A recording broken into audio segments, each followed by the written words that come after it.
Hey everybody, welcome to Impossible Coin. My name is Brian Cartwright. I am not a practicing attorney nor a physician.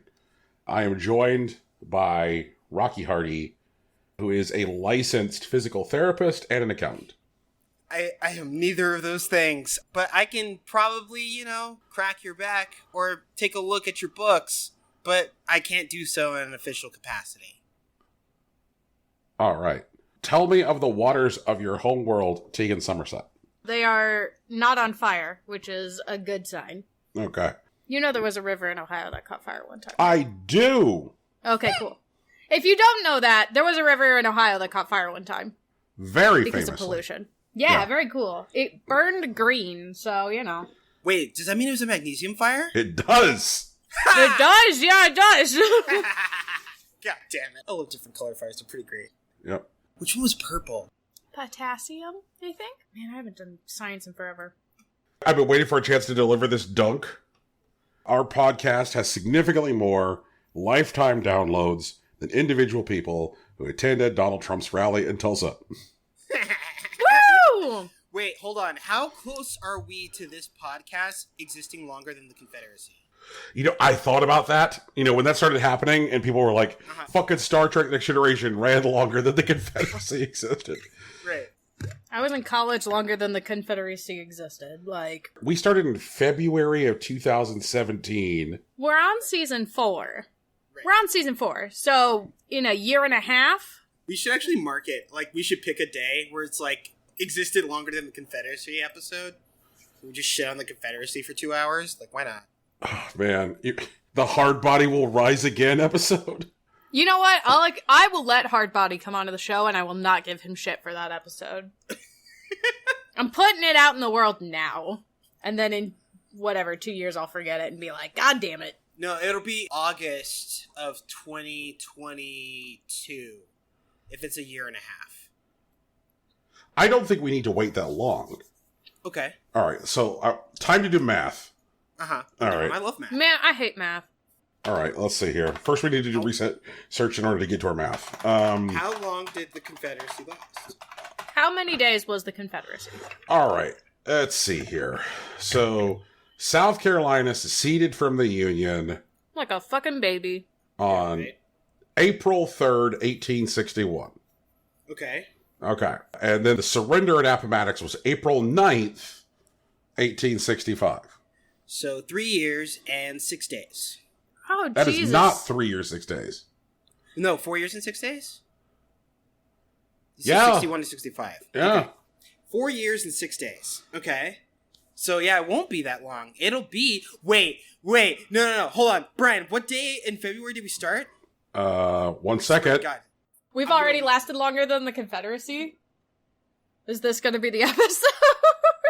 I think we do have another year, but I think, depending on where we end up in February, we're either going to be on Valentine's Day or the week after Valentine's Day.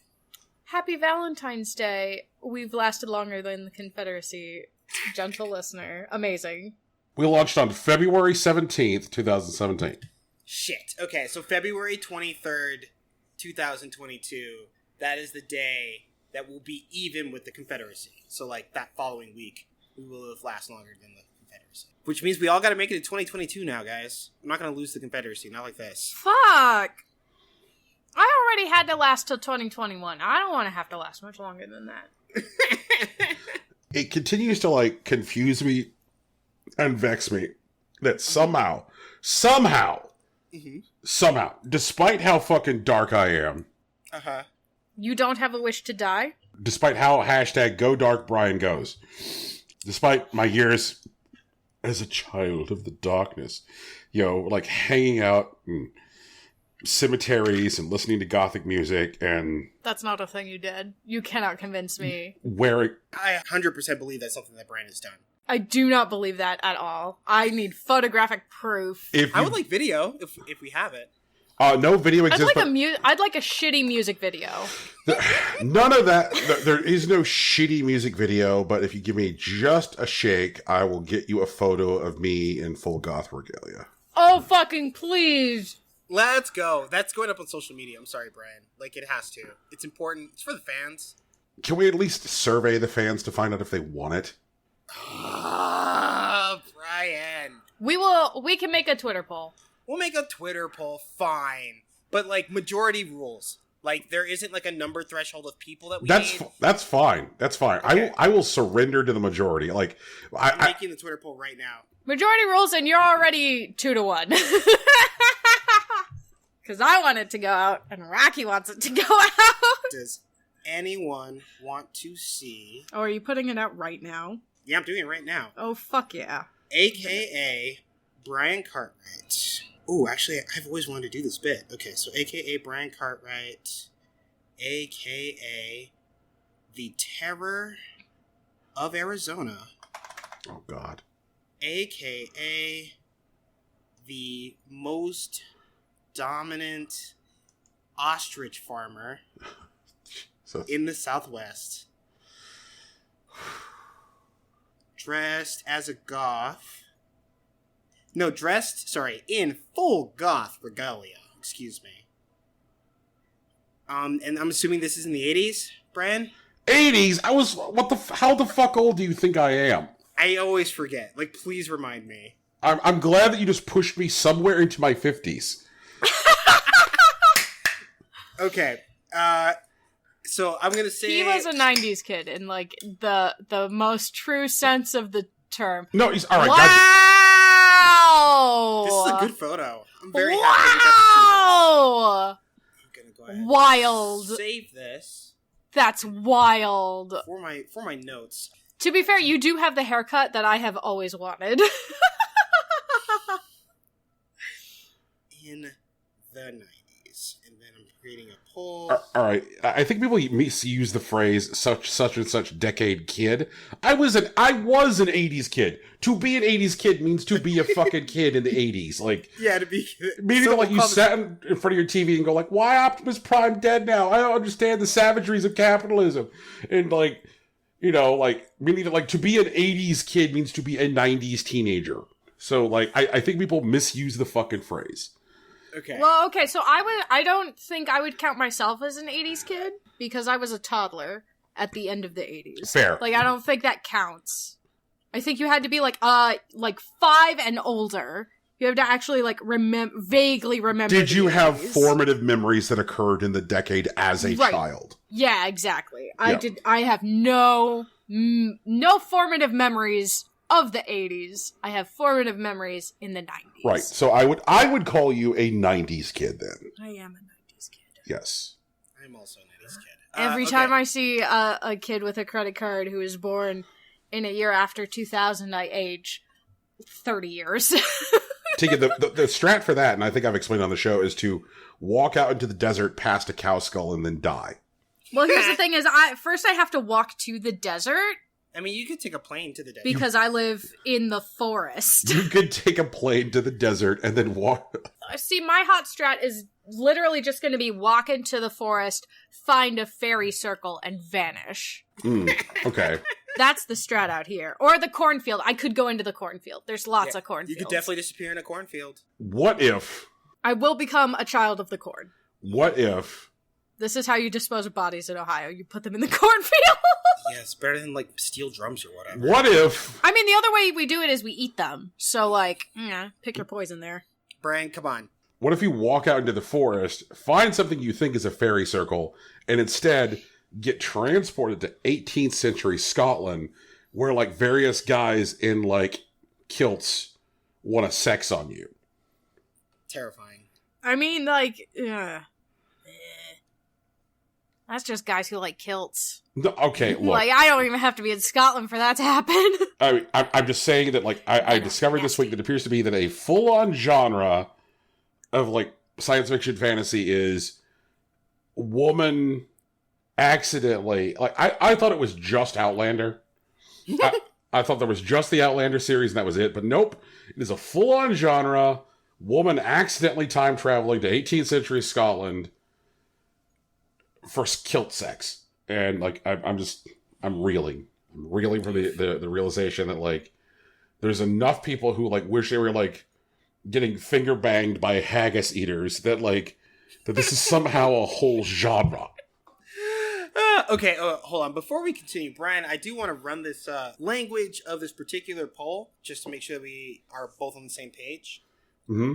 Poll reads, does anyone want to see at Semi-Fake Gods a link to your Twitter profile, a.k.a. Brian Cartwright, a.k.a. the Terror of Arizona, a.k.a. the most dominant ostrich farmer in the Southwest, dressed in full goth regalia in the 90s? Yep.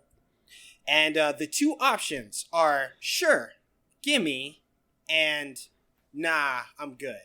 The poll will run for 7 days. I like it. I'm down. Okay. I'm down. It is now in the Twitterverse. Something which is not apparently obvious from this photo that you guys now have access to is that this picture, which was literally taken the day that I was in the front row at a Bauhaus concert. Okay. Hashtag goth cred. Bauhaus? What the fuck is a Bauhaus? Oh my god, Tegan, Hang you're on. so young. Tegan's gonna Google. Brian, keep going. Yeah, I am. Hang on. Okay. Is it B-O-W? No, Tegan, it's not. Oh. Okay. I'm gonna try. Oh, it's B-O-U-G-H? No, that's a restaurant. No, it is Bauhaus. What the fuck? It's like German-ish. Right. Okay. Alright, go ahead. Yeah. I see. So what's that picture, because I'm seated in this photo, or what's not apparent because I'm seated in this photo, is my beautiful ankle-length skirt, you know? For sure. Giving me room to breathe there. Yeah, man. Yeah, It's yeah. important. Skirts are great. Gotta ventilate. It's true. Especially if you're front row for Bauhaus. Oh, Bauhaus is a band. Okay. Yes. Yes. Got it. I finally Googled the correct thing, because the first thing that came up was a concert venue. Well, the first thing that came up was a German school, and then a concert venue, and now the band. So, like, during this time, there was, like, Brian went to, like, Bauhaus and Sisters of Mercy and Ministry, Pigface, These are Alien Sex Fiend, some of my shows from back in the day. For sure. Bauhaus were known for their dark image and gloomy sound, although they mixed many genres, including dub, glam rock, psychedelica, funk, power pop, and ska. Yeah, I What vaguely the remember fuck? something like horns being a part of their thing. I think that, like, Bauhaus has the kind of powerful energy that, like, would do well in, like, broad popular culture right now. That's true. Yeah. Brian, so what you're telling me is that you're going to start a Bauhaus cover band? Look, man. it basically takes everything to not romance a juice machine every day. I mean, like... Man. Yeah, sorry about that. Lord. Oh, before we continue, there is one thing I did want to say. Yeah. Uh-huh. Happy Father's Day podcast, Dad. Yeah, happy Father's Day podcast, Dad. Oh, Jesus Christ. As you guys know, It's like, let me drink this beer very quickly. he definitely, struggled as a teen father raising two goons like us on this podcast. Lord. Yep. And we appreciate all the sacrifice, all the work, and all the dedication he's had to our development. I've had none of those things. And we know we cause you a lot of heartache sometimes, and we're sorry, but we're doing our best. Okay, let me tell you about the heartache you guys cause. I'm going to give our listeners a window. Here we go. Window! All right. So there'll be times where we're all fair, where we're discussing a hot strat for this show or something that we're going to do. Sure. And it'll be something which is either invariably incredibly important or ridiculously mundane. Yeah. Because if it falls between the two, these motherfuckers always have an opinion. But if it is shockingly important or just mostly not important, here's how it goes. I'll be like, hey guys, this show's a collaborative effort. The three of us hold co-equal pieces of the charter. What do you think? At which point, one of the two of them will taser me with this nonsense. It's a taser now. Okay, for sure. Go ahead. I don't know, Brian. It's your podcast. Yep. I mean, that is how it goes, Yeah, we do. man. Yep. I want you to ask anyone that's not us, Brian. Ask them whose podcast this is. Like, I'm so serious. Because they're going to Your say podcast. it's yours. And I'm not going to argue with them, Brian. I'm not going to do it. Just not. Please make a second poll on the Twitter saying, whose podcast is this? Brian, Rocky, Tegan. I don't think I can get approval from Brian on that one, Tegan. I think it's a no-go. Aww. I will approve that poll under this condition. Uh-huh. The fourth option is co-equal holders of pieces of the charter. Okay. Okay, so I'll work on that. I'll get you the copy. We'll probably do that just after the show. But yeah, that one will come out during show week. Right. Christ almighty, George. Oh, my lord. Man. So, we had Joe Spiro on, 2 weeks ago? Yep. Yeah. Something like that. Time passes strangely in the quarantine. Yeah, it sure does. I would like to apologize for 2 weeks ago telling listeners of this show to follow David Starr on Twitter. Right. Yeah. Jesus fucking Christ. It's been a really hard week for wrestling fans. God damn. Unlike the hard week a couple weeks ago where wrestling fans had to deal with, several painful deaths in the course of a single week, where, there were, three major deaths in the course... I'm sorry, 4 major deaths in the course of a single week. And it's like, okay, we don't really care about what part of wrestling you care about. This week's gonna get you. So... This week was the week in which a whole bunch of people were unmasked as pieces of shit. Sure. Yeah. That's always a good week. That's always fun. All your favorites are assholes. And here's why. Right. And so one of the things I mentioned 2 weeks ago was that the way David Starr had talked about socialism and talked about workers' rights and talked about how to articulate yourself politically online had been stuff that had been helpful to me in articulating my thoughts online and articulating the way I interact with socialism, and that I found those things about David Starr helpful, and that in general he had been a good Twitter follow. And then I was like, oh yeah, and then by the way, he's one of the best wrestlers in the world. And then lo and behold, he's a gaslighting sex pest. Woo! Fuck. My favorite kind of sex pest. God, I hate sex pests. Obviously, I will never feel the level of violation, betrayal, and invasion that his victims felt. But, when the beginning of quarantine rolled around and wrestlers stopped working, unless you were signed to, a major federation that was, filming shows with no fans for purposes of broadcast television, WWE or AEW. If you weren't signed to somebody like that, you just weren't wrestling. And David Starr was buy stuff for me in order to make sure that I can eat and stuff. I bought a set of his gear. I bought ring worn gear to frame, and just and now I'm oh my God, what?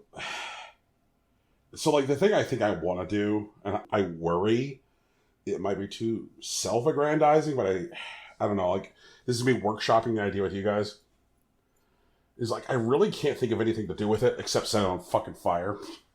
So, while it will definitely remove the item from your possession, I doubt it'll actually do anything to affect David Starr.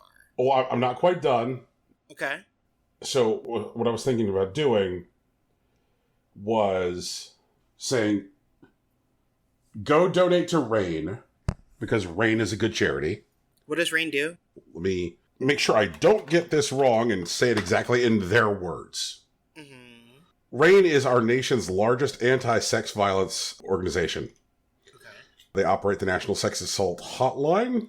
If survivors need someone to talk to anonymously, they have people available by phone and chat 24 hours a day. RAIN lobbies whenever states have laws which are under consideration that make it harder for rapists and sex pests to hide. They lobby for the passage of those laws. Okay. So they attempt to impact public policy. They also work on education for parents, education for students, how to help people who might have been impacted by sexual violence. They are probably the most impactful Jesus Christ. I'm worried now because now I'm talking about how good Rain is. And, like, in 2 weeks, it'll be revealed that, like, Rain's, like, fucking, like, executive director lives on Skull Island or something. I don't know. We work with the information that we have. Keep going. Okay. And so they impact public policy. They help individual survivors. They provide training. They provide resources for people who are going to train. I'm like, how about this?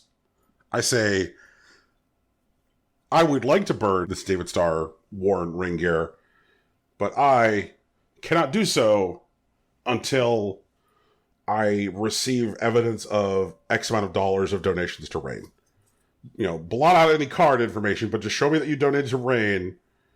And, like, when I reach a certain dollar threshold, I will put this pair of ring-worn gear on my barbecue grill, set it aflame, and post the fire to the internet. Sort of like an inverse GoFundMe. Right. Okay. I like it.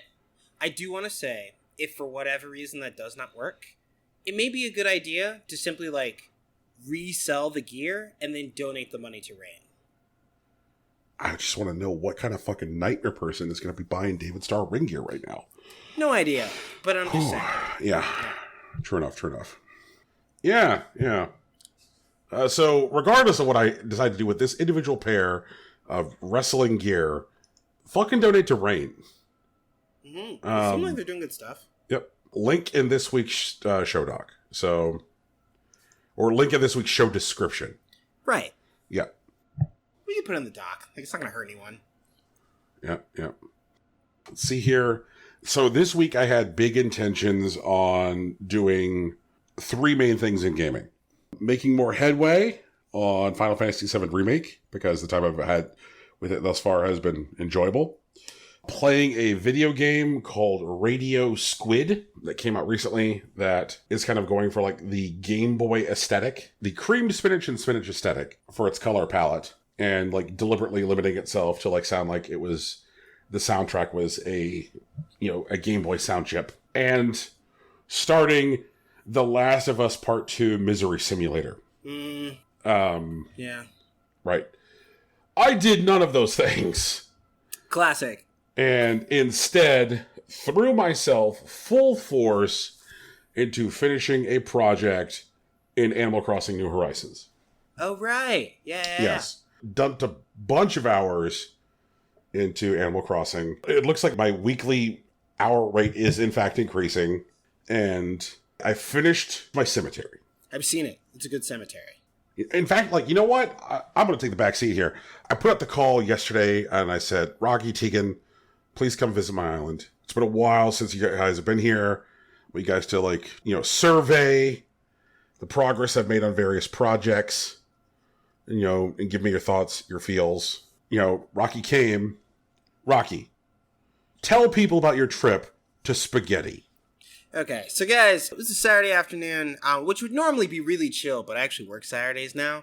But you know what? I'm going to take my lunch break. I'm going to fry up some tostadas, and I'll go check out Spaghetti, see what's going on, right? So I get on the plane, I land in Spaghetti, and I'm walking around Brian's island. I actually, lose him pretty early on, but we catch up. He shows me his new vending machines.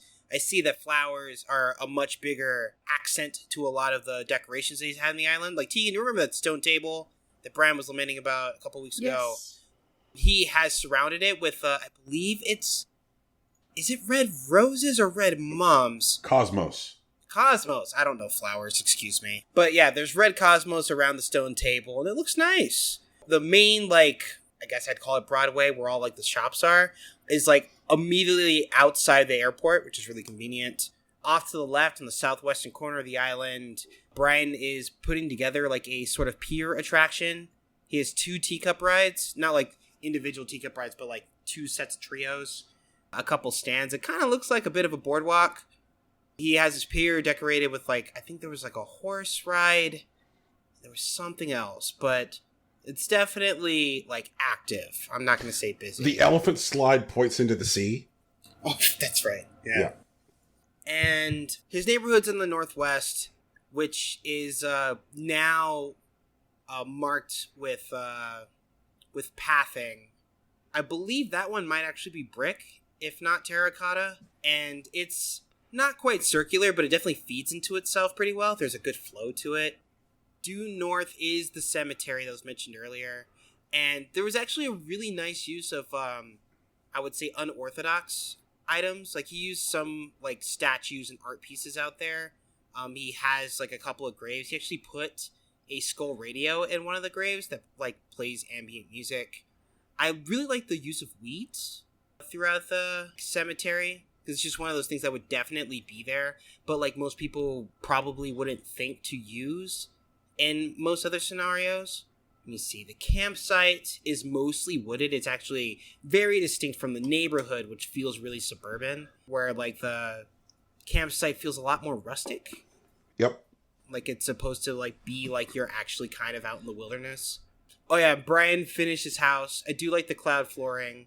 And the red room really feels like a fucking red room. The back, like, Nook Inc. pyramid scheme room is actually very clean. I'm so proud of that room. I really am. Tegan, I believe, has seen, like, the wrestling arena room in the upstairs, but the downstairs has, like, a very good, like, 80s style arcade with, like, very, like, low lighting and, like, music that kind of intermingles with, like, the arcade sounds. And there's still, like, a pool table. There is, like, a small, like, low-key coffee shop vibe. Like, there's, like, a coffee table with, like, a laptop with some notes on it, as if someone's, like, in the arcade, but also, like, kind of trying to do work, which I find interesting. It's definitely, like, a modern twist on, like, an incrementation of the space. It's a good island. I like it. Solid 8.5 out of 10. I've been dumping a ton in. And I obviously read Diraki that, like, my attempt to, like, create something which is, like, kind of naturalistic, where, like, I'm not, like, fighting against the tools that they provide, has come across. What's funny is that, like, after I dumped all those black lilies into my cemetery, I finally got black rose hybrids. That is how it goes. Yep. So, like, but I think the black lilies look nice.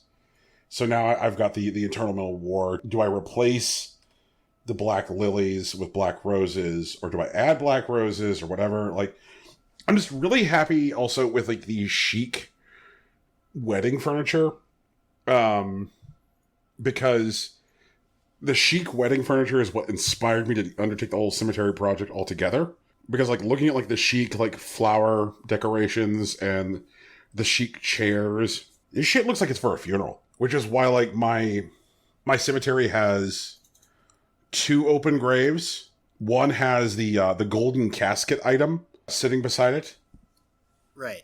And the other open grave is, like, the one that has the skull radio in it and has chic wedding chairs beside it, as if, like, it's set up for a funeral. See here, I also, like, threw white mums in, because, like, for the longest time playing this fucking video game, I kept on mistaking the white mums for weeds. And I was like, fuck. I'm like, the white mums look so much like weeds. Why not just use them in my cemetery? Because they'll look like weeds, but they won't, like, drag my island rating down.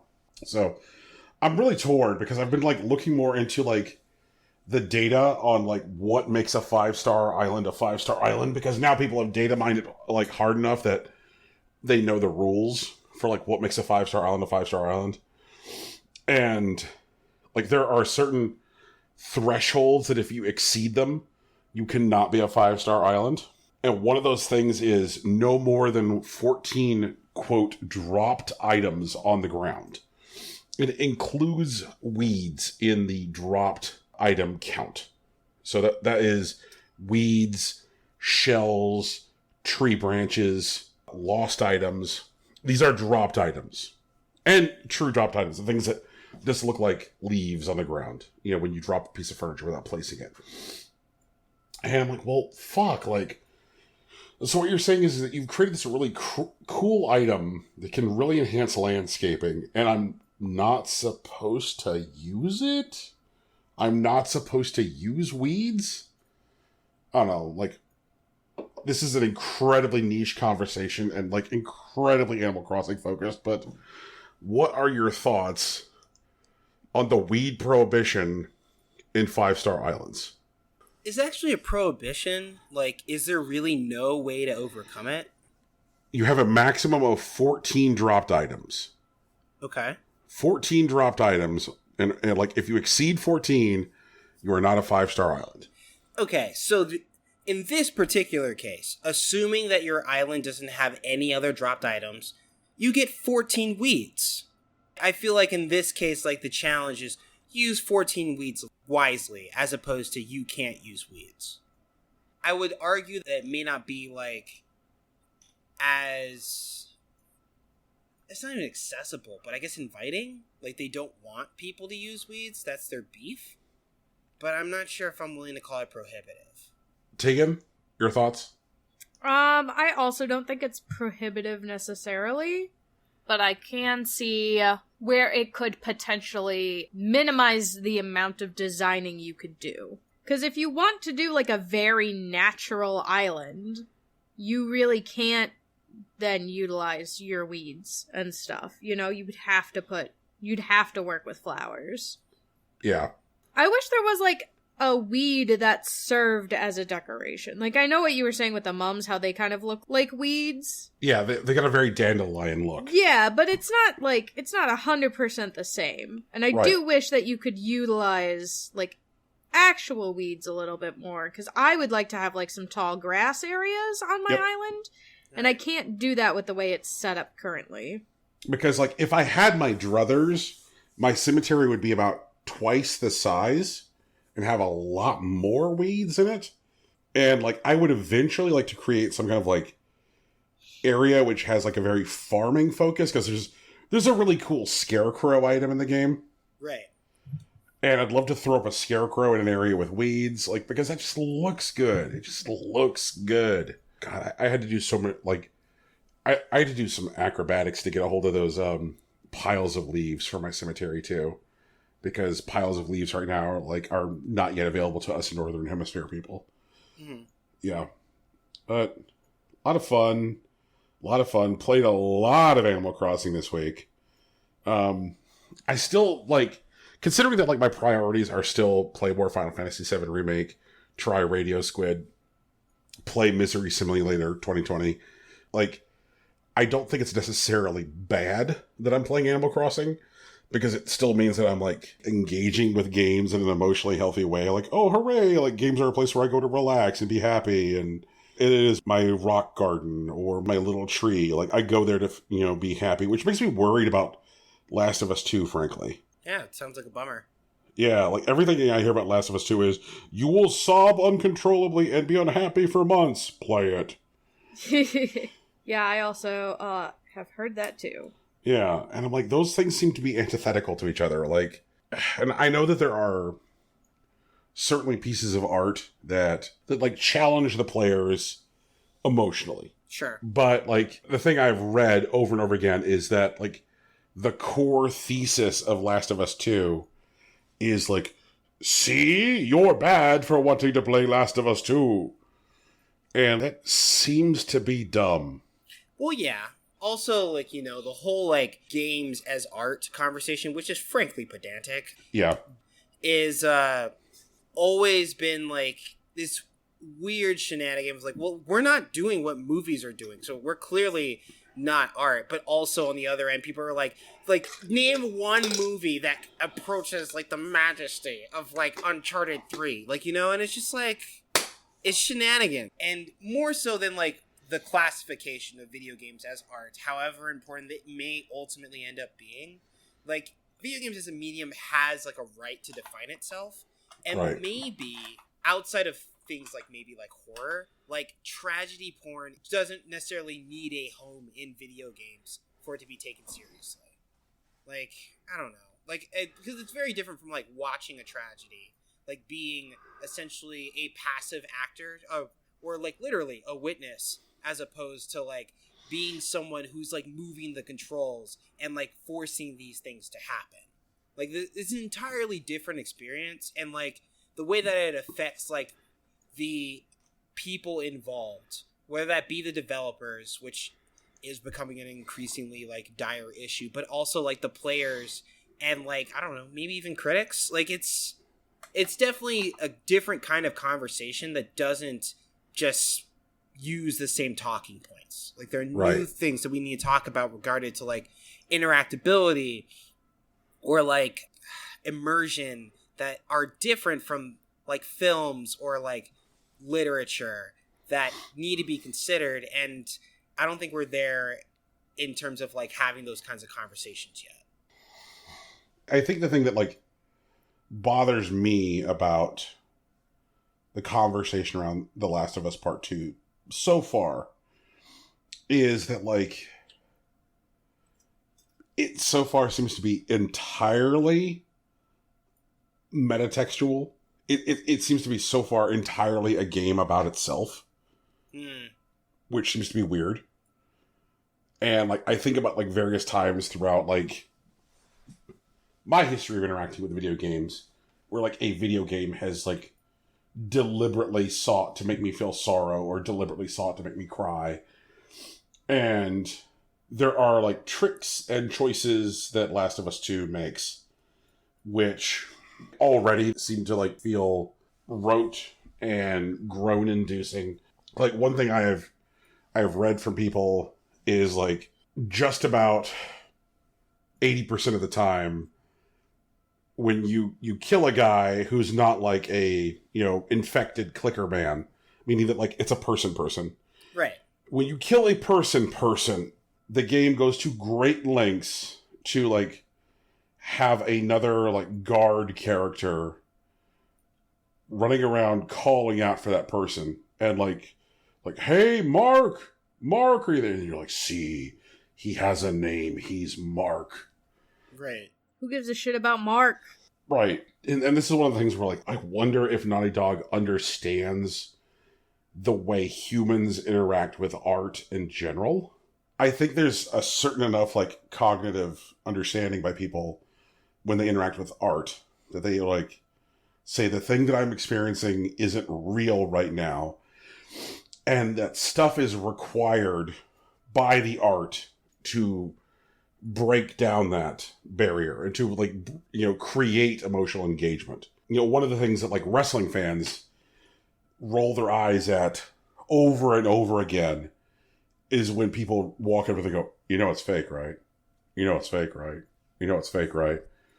And I'm like, picture going to see the fucking Avengers, right? You know, Thanos snaps his fingers and, like, Spider-Man's like, Mr. Stark, I don't feel so good, and turns to dust.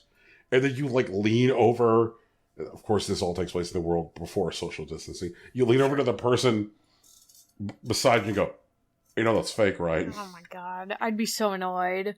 Exactly. And it's like, you know, art is about the way that it, like, gets you to be lost in the moment and to emotionally engage. And I think that seems to be, from what I understand so far, the thing that The Last of Us Part 2 doesn't understand is that, like, in order for us to care about, like, Mark the guy, we need to have a reason to care about Mark the guy because of the way art works. Mm-hmm. And that, like, they might superficially understand that and be angry about it and go, like, see, you don't care about random people. And, like, fuck you. Like, that. No, that's not how that works. There are certainly pieces of art out there that, like, engage their viewers in, like, wanting to care about a collective or wanting to care about a group of people or wanting to care about a society or wanting to care about a culture. You know, like, the idea that, like, anonymity or being indiscriminate is something that can't be emotionally reached is, like, untrue about, like, game art. Like, you can make people care about, like, unnamed characters or, you know, unnamed populations, but they're not making that kind of art. And then to, like, I guess, accuse the audience for not engaging with it that way when it's not the kind of piece seems to be, like, very silly. It'd be kind of like creating, like, a Santa's Playland at the mall where you go and, like, get your kid's photo taken with Santa. And then at the end, you know, like, once you're leaving and, like, the kid has, like, told Santa what they want for Christmas and you've gotten the, you know, the photo printout of your kid with Santa, an elf walks up to you and goes, you didn't scream in terror once. It's like, well, the things that you provided don't create that type of experience. Like, you're not creating a type of experience where, like, I'm going to scream. Like, so, like, why would I care about Mark? Like, it just... And, like, obviously I will have more thoughts on this, like, once I dig in, but I guess the thing that I'm encountering Rocky and Tegan is, like, I finally started Final Fantasy VII Remake, and I'm very excited about that because to find out that, like, Final Fantasy VII Remake is not a true remake as far as, like, remakes are defined, and that, like, instead Final Fantasy VII Remake wants to say something about remakes in general is intriguing, and it sounds like a fully formed idea. And I don't know whether to, like, put that aside because, like, the zeitgeist is around Last of Us Part 2 right now, or do I, like, finish Final Fantasy VII Remake and then dig into Last of Us Part 2? And I guess the sideline to all of these questions is, do I need to actively limit how many hours I engage a week with Animal Crossing? I don't know, man. I mean, the whole conversation kind of seems like a bummer. But, like, I think it's important that, like, you play video games that you like and tell people how you feel about them. Yep. If your thoughts on The Last of Us are a couple weeks late, like, that's not a terrible thing. Right. I don't think it's bad. Like, for example, I finished The Witness this week. And, like, The Witness is a, 3-year-old video game? When did that come out? Because I don't think we've ever talked about it on this show. It's either 2017 or 2016. It's one or the other. 2016, which means it was never a topic of... Oh, yeah. God, The Witness. Oh, yeah. The Witness! Did you finish it? Did you ever play it? Yes! Yeah. Like, I had a good time with it, man. Like, I finally sat down and beat it. I used a guide, like, for what I ended up doing. And using the guide, it definitely made me feel like I probably would have spent a lot more time with it if I didn't use the guide. Mm-hmm. I think my clear ultimately ended up being around 10, 12 hours. Oh, yeah. Like, The Witness is intended to be a much longer experience than that. Right. Because, like, they want you to get lost and get frustrated and like, walk around the topography for so much longer and be like, what the fuck is even happening here? Yeah, but like, I feel like I still got a bit of that. For example, there's one area where you're, like, in the desert, right? And the puzzles are, like, these weird hexagon things. And the way to solve them is to use, like, the reflection of, like, light behind you, of some light source, to, like, see where it's been etched already on the thing. And so, like, a lot of it is just gaining the right perspective. That's what you want to do. You want to stand in the right space so that you can see how the puzzle's supposed to be solved, which is a thing that actually carries through a lot of the game. But in this particular scenario, you start out like at some weird temple thing, and the sun's, like, north of you, and you just gotta stand until you see the right spot. And, like, this area causes you to go progressively underground, where you get less and less, like, available light, to the point where you're trying to solve the same kind of puzzle, but now you need to use the reflection of light on the reflection of puzzles by modulating, like, the water height in a particular building.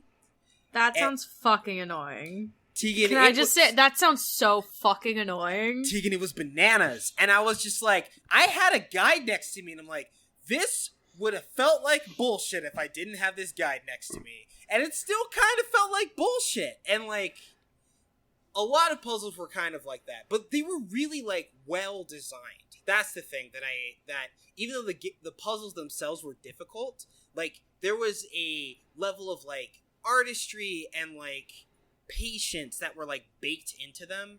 And it reminds me of, like, an interview that Jonathan Blow, the creator of the game, made, like, around, like, the time the game came out. Because, like, he made Braid, and then he kind of just disappeared and worked on his next project. It took him, like, 7 years to do it. And, like, one of the things that he wanted to do is, like, eliminate progression. That, like, in games where, like, RPGs, like, specifically are based, balanced, and, like, designed around progression, where, like, if you're not a certain level, you probably shouldn't be here. Right. Then there are other games like Metroidvania's pretty famously tie progression to like abilities or even like items where if you don't have this skill, you just can't be here right now. You're not going to get to this zone because you don't have the ability to get there. And tying progression to revelation in The Witness is just such a revelatory idea. Right. Like, the idea is that, like, technically you can go anywhere. But if you want to get to, like, the secrets of the game, you have to learn things. And that's it. And if you replay the game, which the game actively suggests that you do, the way that you are able to further explore and, like, engage more deeply with, like, the systems of this crazy island that you are a witness of is by knowing how things work. And at first, like, you're just solving the puzzles on these panels, right? And then later on, you get access to, like, environmental puzzles. Like, you see something that looks like the origin circle of, like, a puzzle that's just in the background. And if you stand in the right place, if you gain the correct perspective, you're able to, like, access that as a particular puzzle. I want to... Oh, God. I have questions. Uh-huh. Oh, God. First of all, welcome to the Witness episode of our podcast. Oh, my God. Like, no. It's only, like, what, 4 years late at this point? Like, It's 4 years late, yeah. Yes, all right. So, the moment that you discovered environmental puzzles, was it spoiled for you by this guide? No, it wasn't. Okay. I was standing in, like, the town specifically, and I was, like, on, like, the third floor of that one tower, and I'm like, hey, wait, that looks like a circle, and then, like, I, like, press, like, X on my controller, and then I, like, hover to it, and then I, like, press it, and it buzzes with, like, you know, electricity, and I'm like, holy shit, what did I just do? And then I realized I could drag the line, and I'm like, oh, wait, what? Oh, yeah. And then when I got to a logical endpoint, like, I saw a beam of light bounce from, like, where I completed the puzzle onto a black obelisk that now highlighted the puzzle that I just solved. And I realized I had seen these obelisks before. And so I started walking around looking for, like, environmental puzzles. And later on, that's when I found out that the end of the game wasn't really the end of the game. But before I get back into that, I want to talk a little bit about some of the secret puzzles, because there are, like, places that are just doors. They're still paneled puzzles, right? So you come to a door, there's a panel, it's almost always a gray door. Actually, no, it is always a, like, gray metallic door. And it has a puzzle that combines a couple of the rules that you've seen before in various areas, just in a single place. And when you solve this puzzle, you enter a room that has sometimes other things, but the important detail is a silver briefcase. And it has, like, a dot with a line through it, which isn't really a puzzle. You just open the briefcase. And then it has a puzzle solution in front of you. And elsewhere in the map, there is a place that is affectionately named the AV room that has, like, a place where you can, like, dial in that puzzle solution. And it presents to you a full motion video. Mm-hmm. And you can watch these full motion videos that are largely philosophical, that talk about a lot of really interesting topics. Like, they cover things like essentialism and, like, non-dualism. Like, some of them are, like, crazy long. Like, I think the longest one is 59 minutes. And it was, like, it was a talk at, like, a convention that I think was actually made by a dev. Correct me if I'm wrong, Brian. It's called, like, The Secret of Psalm 46. It starts off talking about, like, solar eclipses, and then it gets into, like, Easter eggs, and then just, like, hidden patterns, which, like, lands on, like, interesting history about, like, Johann Sebastian Bach's interest in, like, cryptography, and ends with essentially a question, which is, like, did Shakespeare have a hand in writing the King James Version of the Bible? And the whole shit was just, like, crazy dope. And, like, it gives you a lot of prescriptive advice. At first, it's more like just to, like, kind of sow doubt, to be interested more in the process rather than the answers. Mm-hmm. And at the end of it, it's just like, if you're looking for an answer, maybe just, like, look instead of looking for the answer. Which was one of the things that made me, like, start messing around with stuff, which later led me to environmental puzzles. Right. And that's what ultimately led me to, like, you know, the big secret, like, getting to the resort and, like, the quote, like, it was all a dream or whatever. But, like, it was really fun to fuck with. And, like, some of the puzzles were just, like, incredibly inventive. They wanted you to, like, really sit in the space and, like, wrestle with it. Okay. I have two questions because you're using some phrases or you're using some, like, points of language that I guess, like, hadn't yet been defined by players of the game back in 2016. Sure. Where, like, when we were all eagerly rushing into this thing in the opening weeks and we didn't know what to call anything. He's like, I'll just do this fucking thing. And we would, like, describe where we were and what happened.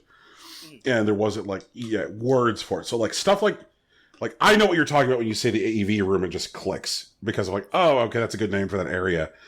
I don't know what you're talking about when you say the resort. Because there's definitely two different things. There are two different things I would call the end of the witness. Sure. And there's, like, a third thing, which is what I think, like, most people would call, I guess the people who I would say, like, are casually engaged. I cannot picture being casually engaged with this game.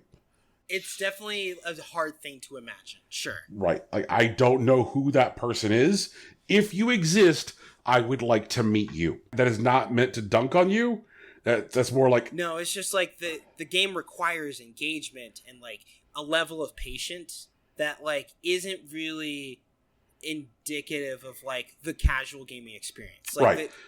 Casual games tend to communicate, like, this is what we're doing, and you can do it, and it's not especially difficult, and it's not confusing to piece together, and it's just, like, more about being in the moment. Like, if we tell you, hey, we're going to play volleyball, most people already know the rules of volleyball, and if you don't, we can explain them pretty quickly, and then the experience that we're having is playing volleyball.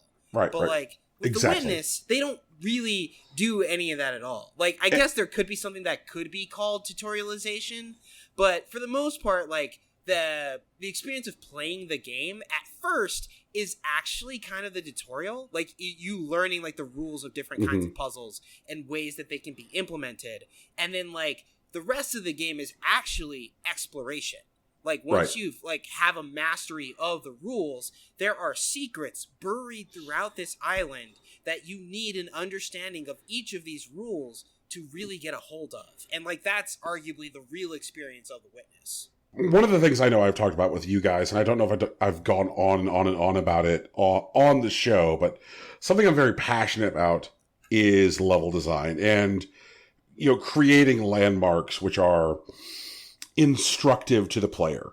Like Super Mario Brothers level, World 1-1 is beautiful in how perfect it is, and, like, how much it seeks to teach the player, the ways it teaches the player. Like, Super Mario Brothers 1-1 is, like, instructively perfect without ever putting a single piece of tutorial text on the screen. Right. It's breathtaking in its, like, completeness. One of the things I love about The Witness is there's an area that I would kind of describe as, like, an opening garden. The rules that the puzzles that you encounter are, like, very simple rules. Like, there's, like...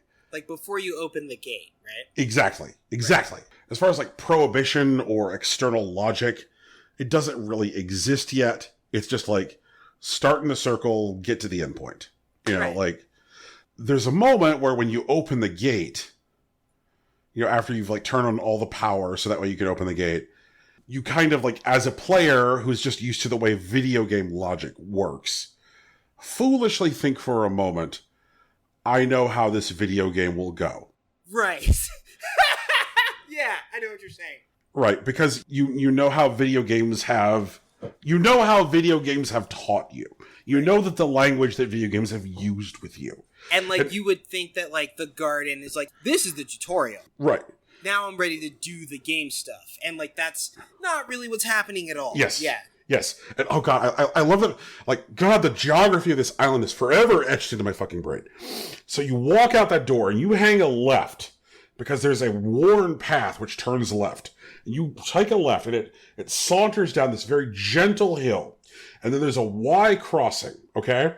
Right. And the Y goes either further right or further left, but between the two, is the first one of these like kind of metallic gray doors that Rocky's talking about. Mm-hmm. And you this, don't know how to open the door. There's just no way you could know. Right. And this door is here for the specific purpose of, it is the first time you encounter a puzzle outside of the air quotes tutorial area. It's kind of like designed to be like this like Gene Wilder and Willy Wonka shouting at you phenomenon. It's just like, it's just like, you know nothing, fuck off, like just surrender to the experience. It's kind of a walking out onto the cliff Breath of the Wild moment where you're just like, oh God. Like there's so much more I have to do. Right. For me, my first environmental puzzle moment was the one which I think is the same for most people, which is that like as I'm wandering around the island, I discover that there's no prohibitions on where I can or cannot go.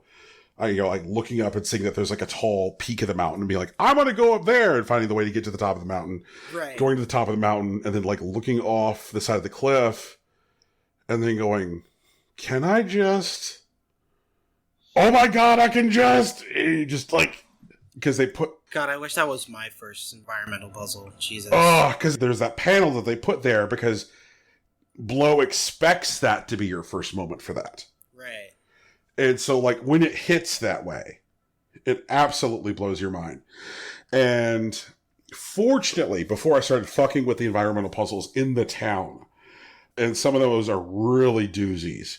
Like, oh my God, the town. The town is brutal. But it's so good, though. Like, it's just... It's so good. Like, it really hit if you were a casual observer, right? Like, if you just showed up and, like, they dropped you in the town for some reason, you would be helpless. Like, there's just no, like, way that you could understand what's going on around you.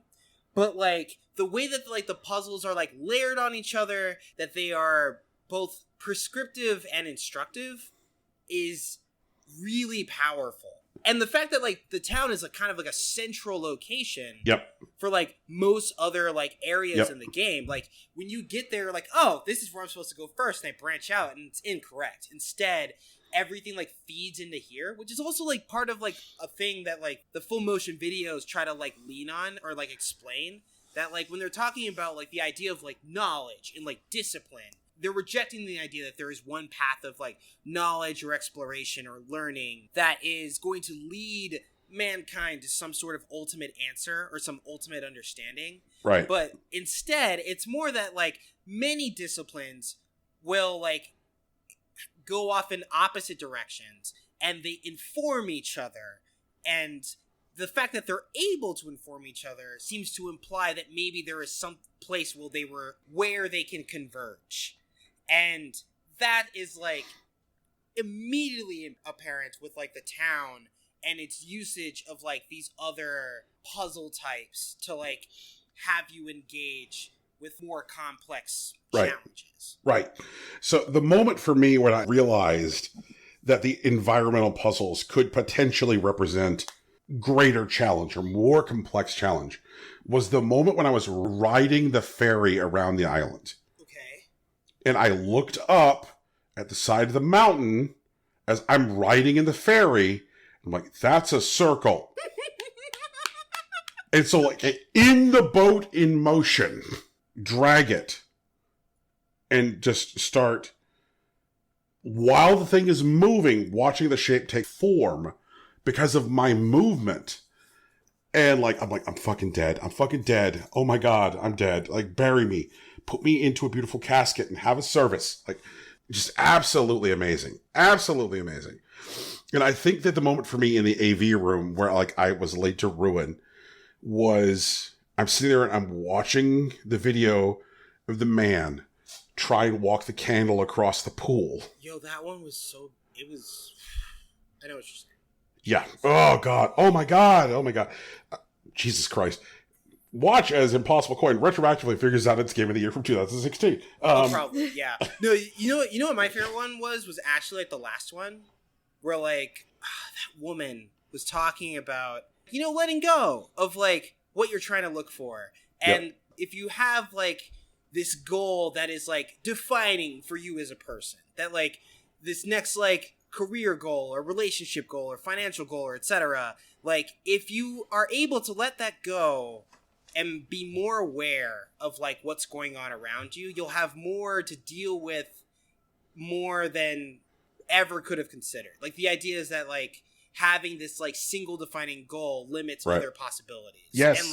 And it fucking, that shit knocked me out, man. Oh God! Like the thing is that like, and this is weird because most video games create this ascending ladder of difficulty, which is inside of the game, of the game. Mm-hmm. But like, what's weird is that like, technically, the witness never, air quotes, asks more of you because all it asks of you is to start in a circle and get to the end. That's literally all it asks. But it's so much more. Like, the revelations it asks you to experience are personal and intellectual.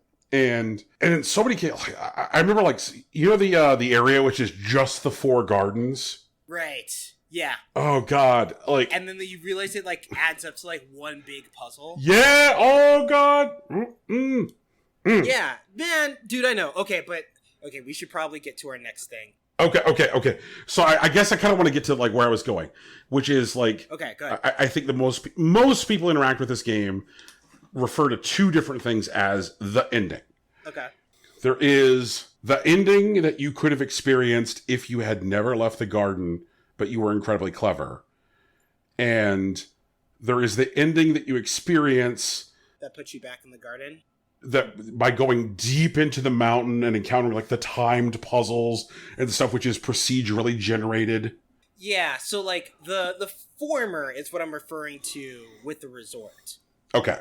Because like when you go deep into the mountain, right? Like what it does is that it kind of undoes your work, right? Like it makes it as if you were kind of never here. Right. And it's true that like the other thing can be figured out if you're incredibly clever, but that implies a handful of things, and outside of like sheer luck. That one, you're aware of environmental puzzles, that you know that like whatever your answer is here isn't actually outside of the garden, which can be arrived to if you've gone into the mountain and like finished that like series. Yep. But like the idea that like looking for an answer outside of the garden, I'm not going to say it's futile because it's not. It's incredibly valuable. But it is like, a parable about learning about, is it futile to look for an answer outside yourself? Like, oh God, oh my God, this fucking video game. Yeah, man. It's like a video game version of like The Alchemist or some shit, man. Like, it's fucking excellent. Tegan. Yep. I swear to Christ. I think Tegan would like the game. It's very much like Myst. I have tried the game. It was okay, but I did watch a guy do a speedrun of it instead. And during his speedrun, he left and got food and came back. Like, he was in like the projector room where like you have to watch like a 15-minute movie or something, and he was like, "All right, I'm gonna go get food. I'll be right back." And he left. That's the AV room, yeah. He left and came back, and right when he was, like, getting back in his chair, the movie was ending. Yeah. It was fucking wild. I am sorry that you did not have an opportunity to, I guess, engage with the game emotionally in this way, because, like, there are moments when I was playing Breath of the Wild where I had what I would describe as, air quotes, witness moments. Probably the most witness moment in Breath of the Wild is when you're in a shrine and the game offers you a ball puzzle, which is played by like tilting your Joy-Cons, and they're just like, okay, just get the ball to the end, sir.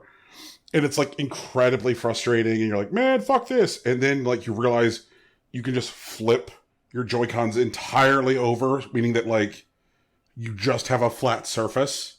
And so then all you have to do is like pilot them down the flat surface to the end of the puzzle. The game tells you that this is what the puzzle is, and the answer to the puzzle honors the rules of the puzzle, but is entirely unexpected. Right. Yeah. And that was one of the things that I loved about Breath of the Wild, and it's the shrine experience. And I hope whenever our Breath of the Wild sequel that we're all anticipating comes out, that they don't abandon the zillion tiny shrines idea, because I loved the fact that so many of those were just like driven by like innovative thinking and finding new ways to interact with stuff. Like, oh, what if I lay down all of these weapons which are made of metal between point A and point C, and I don't even fuck with point B, and it still works, because I'm now conducting electricity between A and C by laying down my weapons. And it would work, and you would feel like a genius. Like, The Witness was kind of like the progenitor of that outside of like a adventure game environment. It just like, God, Jesus, play The fucking Witness, people. It's a very good video game. Or watch a speedrun. Watch a wild speedrun. The speedruns of, like, The Witness are really good, but I feel like there's something important of, like, physically interacting with the game. Yes. I mean, I downloaded it. I can still play it. Yep. I hope you do, Tegan. Rocky, did you play Braid? I did play Braid, yeah. Oh, God. Man. That's why I was looking forward to The Witness when it came out. Why is Blow so good? You know what?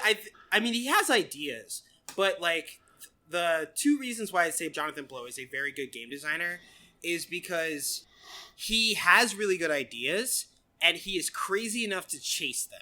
Especially with, like, The Witness. Like, the Braid is definitely, like, a Super Mario-like that told, like, a different kind of story that had you do different things. But, like, The Witness is, like, a thing that he took, like, all the money that he earned on The Witness. Like, he basically spent all of it to make this game, and he, like, chased this, like, idea to a conclusion. There are moments in Braid where he's capable of that. Like, I don't know if you got the true ending of Braid.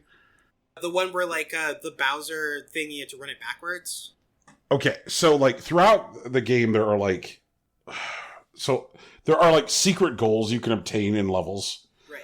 A good example is, like, when you have, like, some puzzle pieces in the central map area, you could rearrange the puzzle pieces before they're assembled to create, like, 2 steps to jump up to get higher than you normally would be able to. Okay.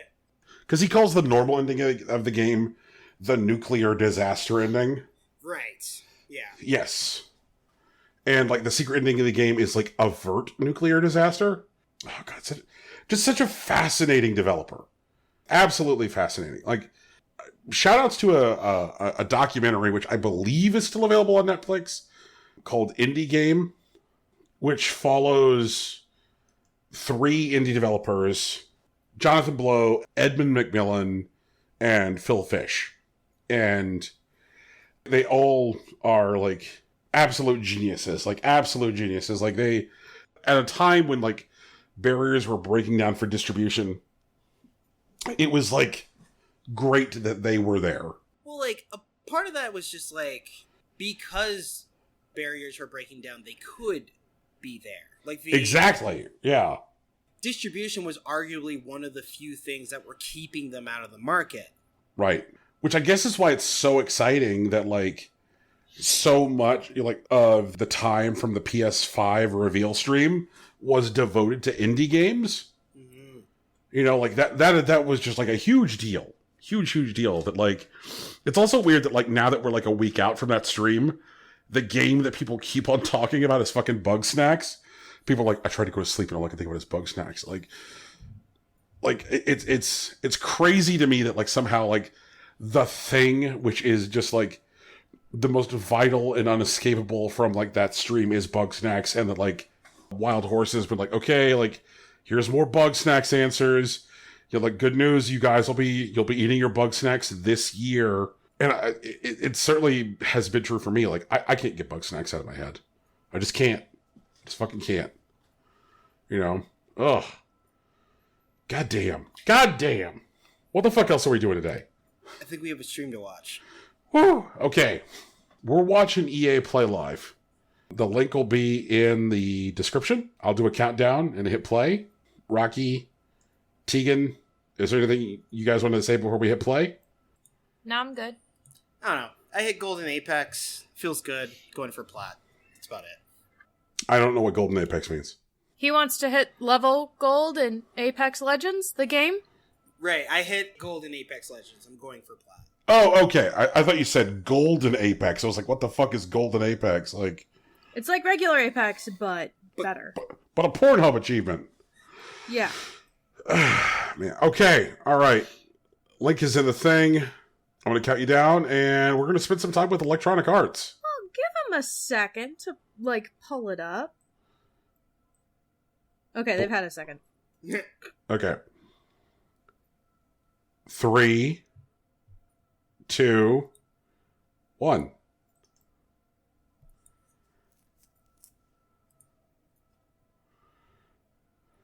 Damn it, I should have grabbed another beer for this. Fuck me. Rip Rocky. I think the first couple of minutes of the stream Man, we got shapes again. Everybody's into shapes this year. Okay, this guy actually looks like a render, but I'm gonna go grab another beer. I'll be back. Rocky, are you saying he's a render because he's Australian? Absolutely. He does look like a render. His face is the jaw is very wide, and his neck is a perfect cylinder.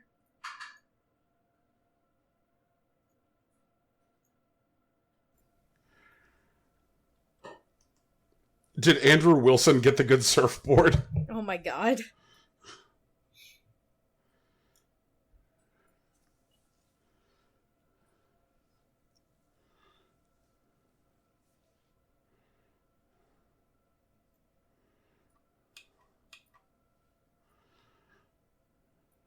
Nothing but inspirational for my president.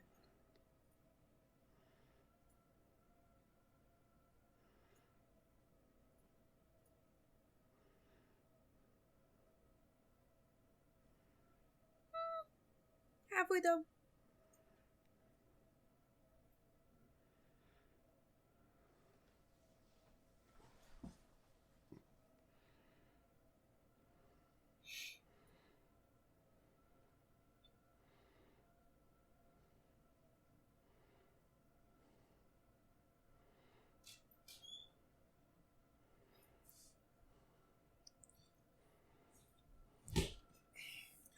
Okay, I'm back. Oh shit, this guy's still here.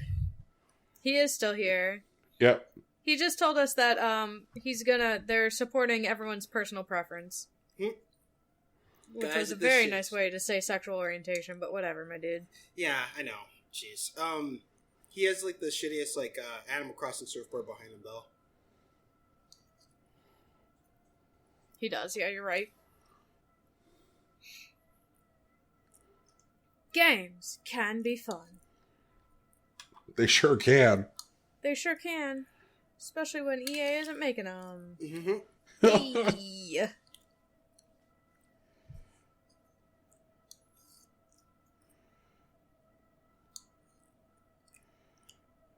Oh yeah, and this guy.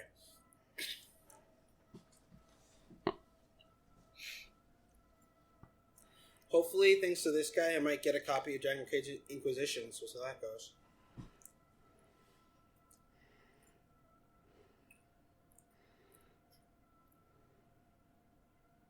What? You can tell that was you. Is he okay? He's a really manic YouTuber with a really important job right now. I see.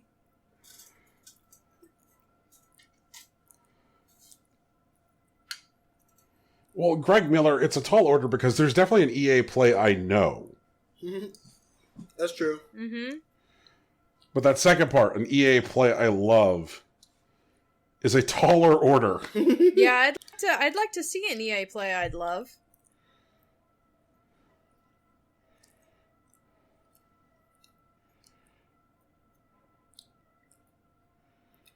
Y'all don't need to pay attention to this. I just need to get my copy of Dragon Age Inquisition. You guys can just ignore these letters. I think that was was it an F?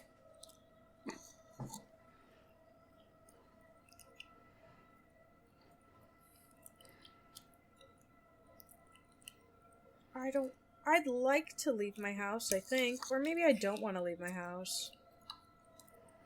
I don't know anymore. I had a panic attack last week when I took the trash out to the curb. That's rough, buddy. See, and that's exactly the sort of thing that my therapist is trying to avoid, which is why she's having me do controlled exposures. Mm-hmm. Oh yeah, this is Apex. It's pretty good right now. I don't know about this guy. Like this guy, he's not a render, right? Like I can say that. But I'm so glad that like the summer of games for 2020, where we don't just have E3, is trying to figure out who is a render. they're like, it's just like, but this guy, like, he's like, it's either EA has his family hostage, or he's a robot. Like he's an android trying to figure out how to be a person, because like he doesn't blink, and his eyes like fluctuate between like empty and terrified, and I don't know what to do about it. I mean, you know. See, like that recipe Skulltown. What the fuck, man? Just talk to us like a person. I miss Reggie. I can't believe Apex is already on season 5. Woof. It's pretty gnarly, but like they're not. I feel like 1,000 years old when they said that. Well, they're not doing like annual like seasons. Like I think they're doing like a 3-month cycle, kind of like fucking oh my god, Fortnite. Fortnite. Yeah, they're doing like 90-day cycles with like events interspersed. This event looks pretty good. Like these like cosmetics look pretty dope. Like apparently I have to be a Revenant main for like the next week, so like hopefully I'll get that skin. That sounds like a lot of work. It's definitely busy. But like I feel like it's really balanced. Feels like a really clean gaming experience. This is something I'm actually really excited about. So like Lifeline is like a healer type, and she can throw down like her like drone or whatever to heal people. But like this video confirms that like she'll be able to use her drone to like revive a partner that's downed. Instead of having to stand next to them for like 5 seconds or whatever, she can leave the drone and then just keep doing gun stuff. That's interesting. Yeah. I'm like, plus it puts up that shield, which like Lifeline does when she's rezzing people, which is a big like plus to like rezzing with Lifeline. But like having your drone like put up like a Reinhardt size shield while it's rezzing your teammate like means you can do it in the middle of firefights. Like you just cover the edges or whatever.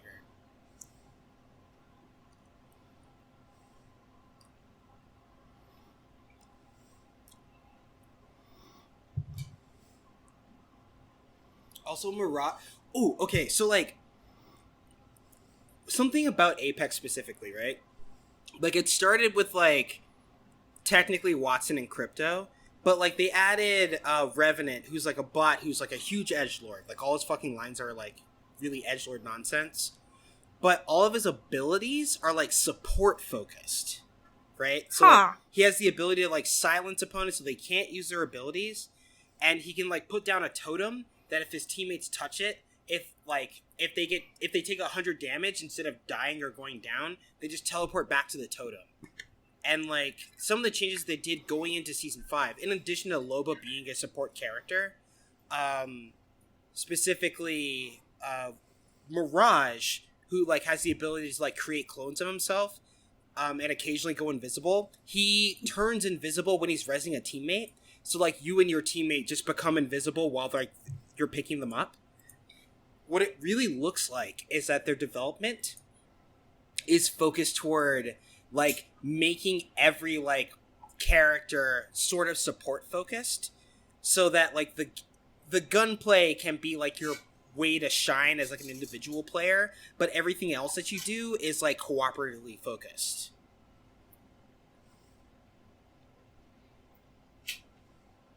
Also crossplay and switch, which is a big deal.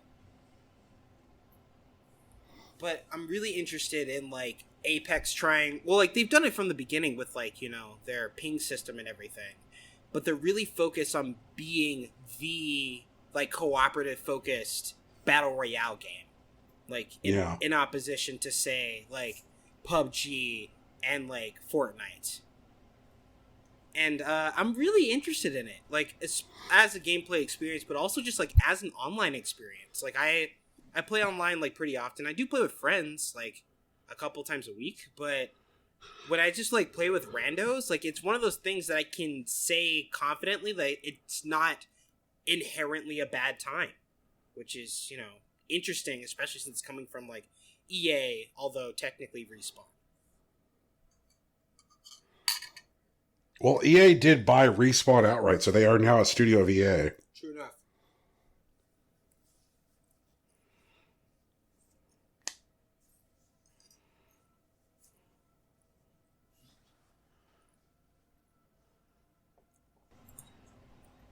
Says the straight white woman. Sims! Show me them Sims! I want a woohoo! Tegan, I'm going to scold you for assumptive sexuality. Yeah, I know. I shouldn't assume anyone's sexuality.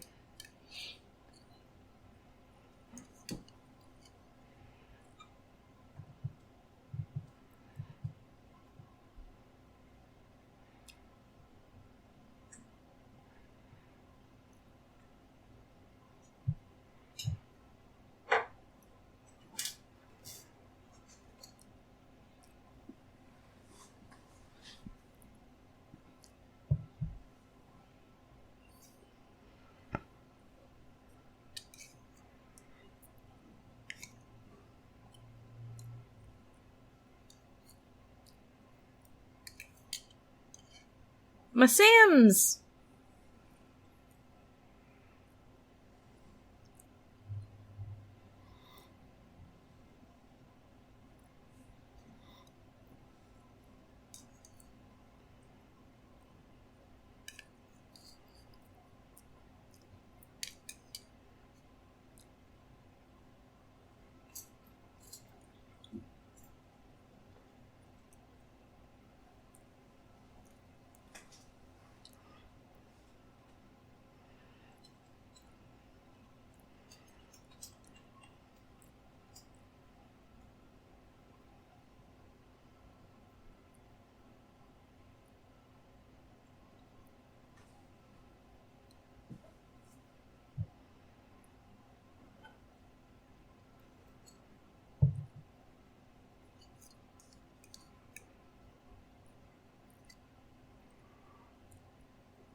Is it a good announcement? Sims on Steam. Oh, alright. I thought it was already on Steam, so... No, actually, this is a big deal. Not because, like EA doesn't get a pass on this, but because EA does most of their online gaming, like, through Origin, right? Yep. But, this and the Apex announcement, like, seems like a concession to Steam. Like, it doesn't sound like that they're taking down Origin at all. But what They are, in fact, not taking down Origin. Right, but what it is saying is that, like, there's enough people on Steam that, like, hardlining on our own platform is no longer beneficial to us. And that seems like a big deal, especially for things like The Sims and, like, Apex, because The Sims itself is, like, a monster on itself. And, like, I am curious if there was any money involved. I would be hard pressed to believe there wasn't money involved. Like, there's no way if I'm Steam, I'm just gonna let them show up for free after all the shit they've done. For the past No. I mean money going the other way, Rocky. You mean like because Steam in the escalating battle between the Epic Game Store and Steam. Ooh, that would be interesting, especially since Origin didn't if Origin's not disappearing. That would be interesting if Valve made a push to get EA to play ball. Right. I'd be interested in that. Also, shoutouts to the Bob's Burgers fan art in the background.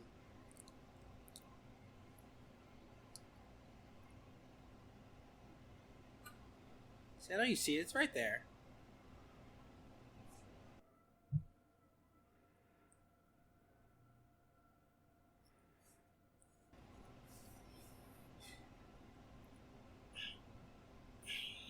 So I don't know. I didn't play Command and Conquer, like ever, but I have seen new Command and Conquer scrub quotes showing up on like Twitter, which have brought me joy. So as far as I'm concerned, this is good news.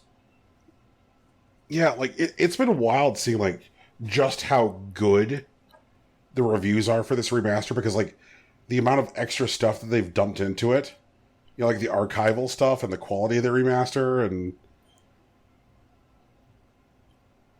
apparently even though you download it through Origin, it doesn't even need Origin running to run. That's actually That's really good. neat. Because like Origin is like a resource hungry monster, and I hate it.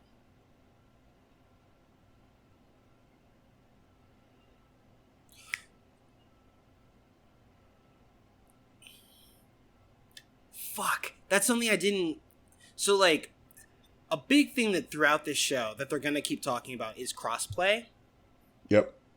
But something that is really meaningful in both, like, Apex and The Sims that they did not mention is cross-save. And I haven't seen any confirmation of that, like, anywhere. Was that a D? I think that was a D. But, An A. No, I know. Brian, I'm doing a bit. Fuck. God damn it, Rocky. Brian, he's trying to play a game. I'm trying to win, like, Inquisition. Can you help me out here, Brian? Yes. But, like, okay, anyways, about cross-save. So, like, they're not mentioning cross-save so far. And I haven't seen any, like, articles or, like, publication that suggest that cross-save is going to be a thing. And I'm concerned about it. Like, I like crossplay. I do want it. Because I definitely have friends that, like, have Apex on PC and, like, don't want to switch to PS4 because they're going to lose all their shit. And, like, while playing on their home consoles is going to solve that problem, I do have friends that, like, started playing on PS4. Some because of me, some not. And, like, I would like for them to have, like, access to the cosmetics and etc. that they've unlocked or bought. Right. On, like, their home system or their original system. And, like, I have no idea if that's going to happen. Oh, shit, is that Ferris? That was a cartoon Joseph Ferris. Oh, yeah. Ferris is a cool dude. I fucks with him, man. Like, he hates the Oscars, and so do I.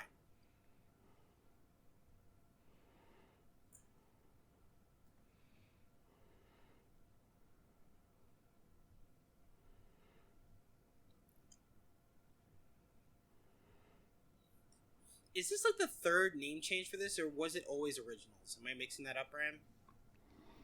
I'm sorry, the what? The EA Originals, like the name for like the indie projects that they're like doing in house.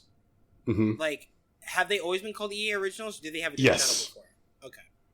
Okay, and that was a B, right? It was a Z. Oh, for sure. My bad.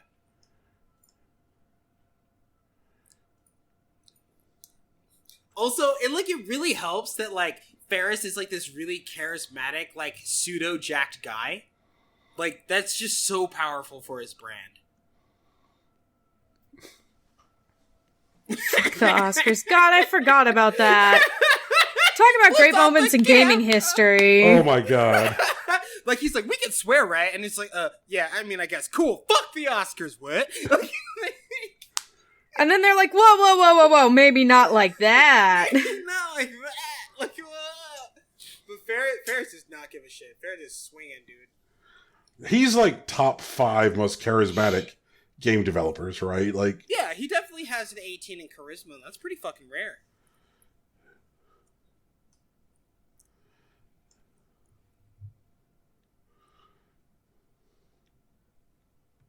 I really appreciate him sitting there and saying that it's way harder to make a game than a movie. And, like, highlighting, like, interactability as, like, a really important component.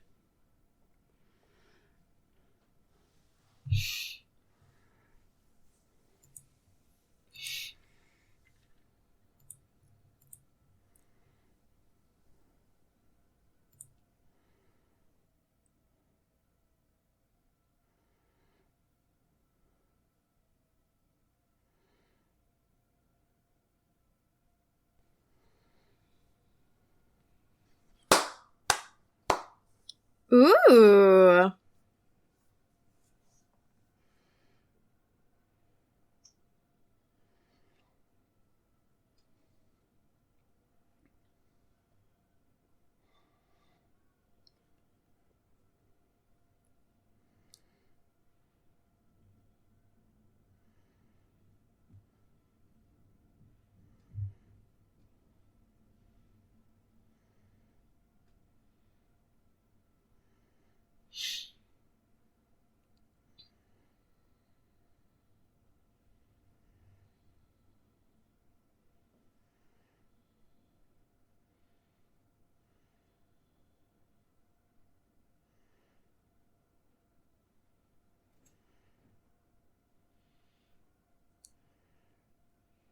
Maybe I get back to Earth?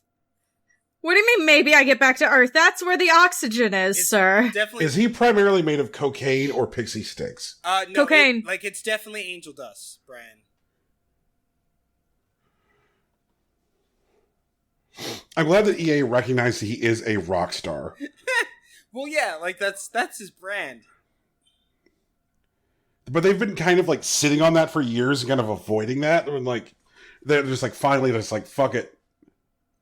Okay, and just to be clear, that was an E, right? Yeah, you're right. Okay. I thought it was just a tilde.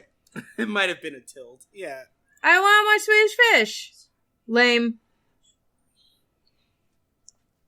Oh god, these guys are weird. Look at them. Oh, Teeks, this Swedish game is gonna be some shit.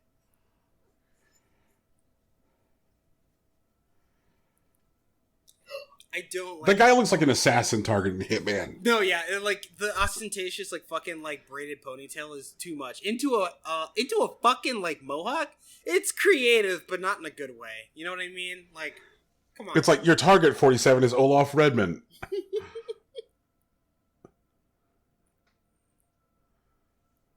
See, these guys, these seem like guys. You know what I'm saying? Like the first guy and like the Apex guy, they didn't seem like people.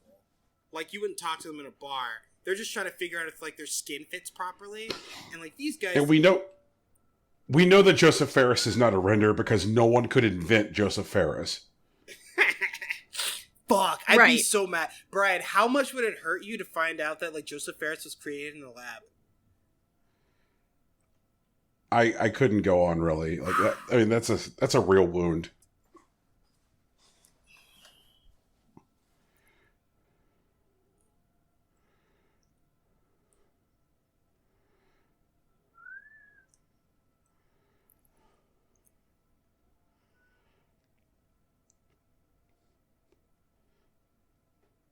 Big ass frog.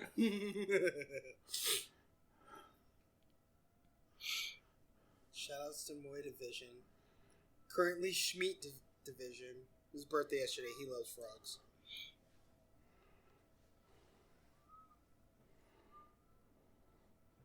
I appreciate when they're honest with how far away from launch they are. Yeah. Right? Because, like, I do appreciate that. back in the day, I used to, like, fuck, like, this might come out next year. I gotta be ready.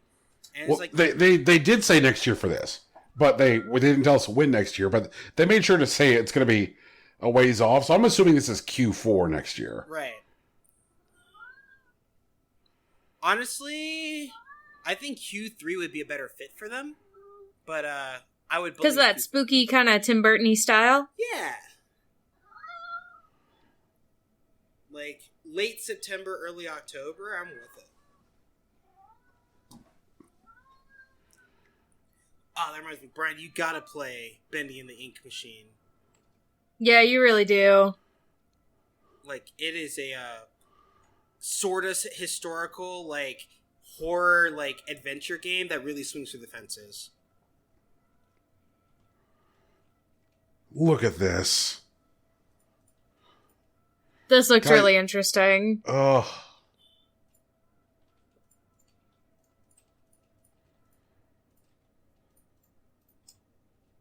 Right? We sure about that? No. We'll get there.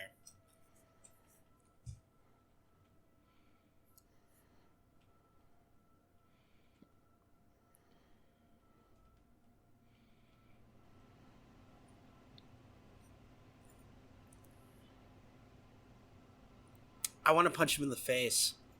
I would like to do that very much. Why do you want to punch Greg Miller? How many dollars to punch him in the face? Okay, so I would like to negotiate. Also, this guy's cool. He's almost certainly an android, but he's cool. Yeah, he's definitely been sent by CyberLife. I would pay 4 figures, but I wouldn't be proud of it to hit that man, though.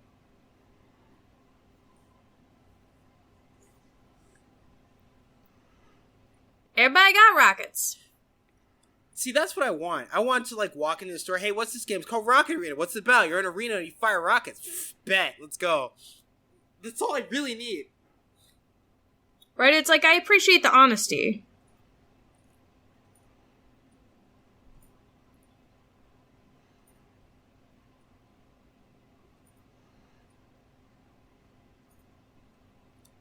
See, that's dope. I like that. Thank you.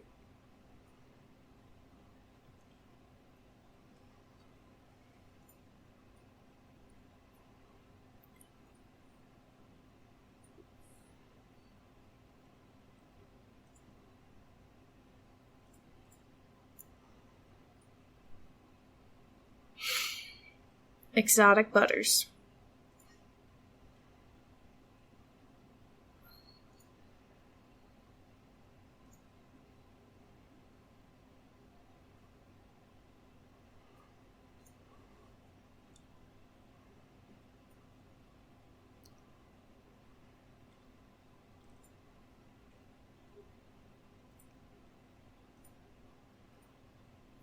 These designs actually look pretty good.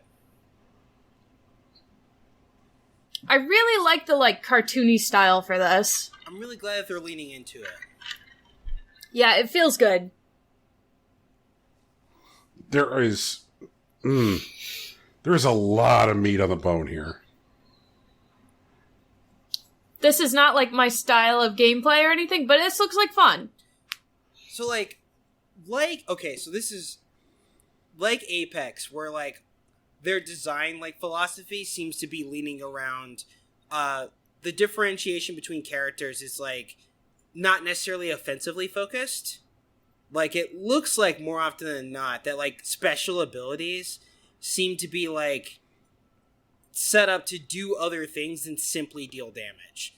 Like, you don't just get a rocket that hits harder or whatever. Like, you get, like, new, like, options like movement or, like, positioning or, like, crowd control in, like, your character-specific choices. And, like, everything else is, like, offense is, like, built into, like, the base point of the game, and that's not shifting.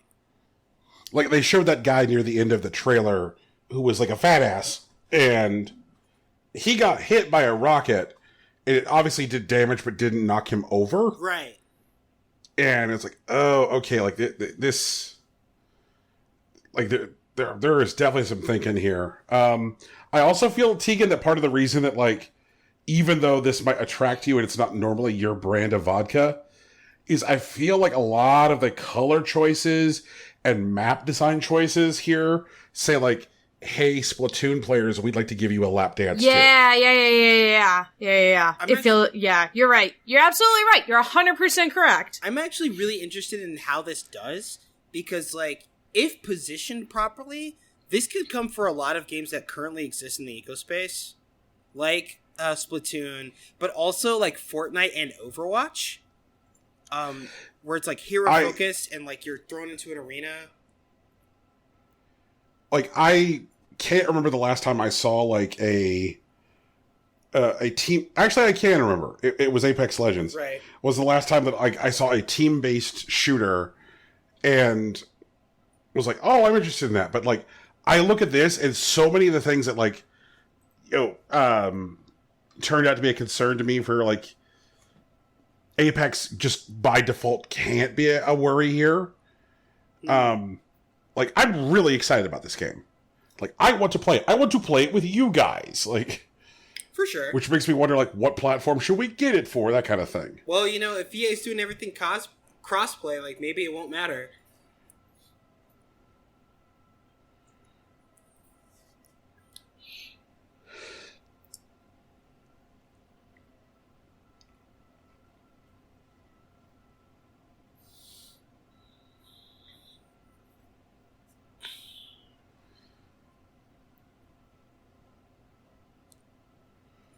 When was Squadrons initially announced? Does anyone know? A couple weeks ago. Oh, really? Okay. Yeah. Okay. Yeah. They have been actually like less than 2 weeks ago. A couple weeks ago is wrong. It was less than 14 days ago. Oh, boy. Like, I really like... while I am not a huge fan of, like, people leaning on, like, existing properties to sell video games, because it's historically gone pretty badly, I do like the pinpointed focus of this particular game. That, like, it's not just, like, a Star Wars, like, dogfighting game. We want to make, like, the definitive Star Wars pilot experience. Right. And from what they are showing throughout this trailer, feels like that they are being really honest with that goal. Something else that they didn't mention, I was very surprised to find out. This game's $40. Yeah. Like, I think that's the right price point. Like, 40 or $30. Like, there's no way this is a $60 experience. But I feel like it landing in that pseudo AA space in terms of price point is a good thing for this particular experience. Totally agree. Like, it feels like a very smart, very considered choice.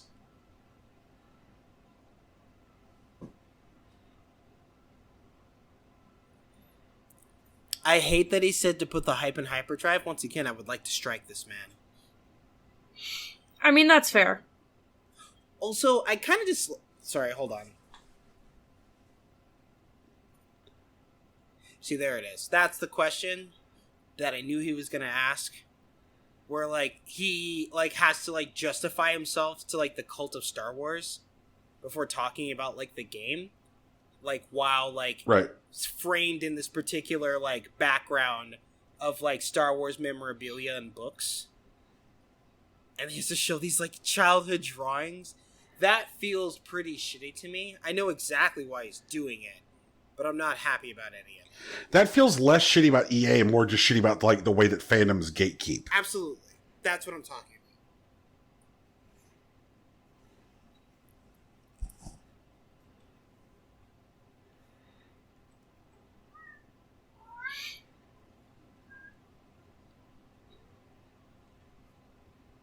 Well, first of all, someone pays me. Yeah. Someone hires me for a job.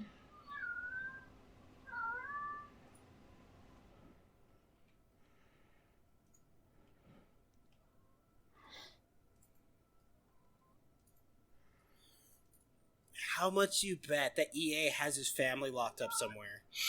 No. EA doesn't. I might believe that Disney does. Yeah, Disney does. EA doesn't. Disney has his family locked up in the island on the park, but they just don't want to, they're not going to say anything about it. They're locked up with Walt Disney's, like, disembodied head in a freezer. Yeah, exactly. Exactly.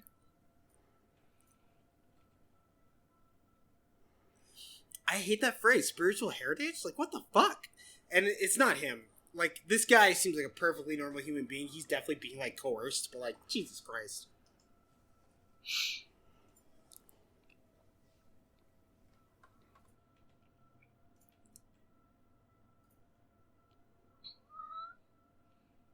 I remember it fondly from my childhood.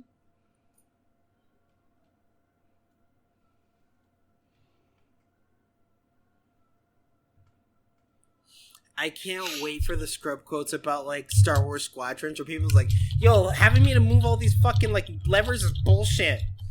Like, I can't wait. I'm so excited. Another thing that he doesn't mention in this video, but has been announced about the game, is that this game is going to support HOTASes. Ooh. It's going to support what? If you, like, go and get yourself, like, a real, like, cockpit gear, Tegan, you know, like a stick with, like, zillions of switches and pedals. Yes, it'll understand. Support that. Ooh, okay. I can't wait for this to be the Gran Turismo of Star Wars. I hope they make one like every console generation. Because Disney's not gonna let them stop. Like, that's not gonna go away. Yeah. Although I do want to mention that this also feels like a bit of a concession from EA as well. Although it's probably a larger concession from Disney. Because like Amy Hennig's like Scoundrel game should have fucking happened, and EA was like the major publisher, but they were also in talks with Disney, and like they were like so concerned about random like branding bullshit that like the game didn't get made, and I still haven't forgiven them for that. But I feel like this is them trying to make good on like that blood price.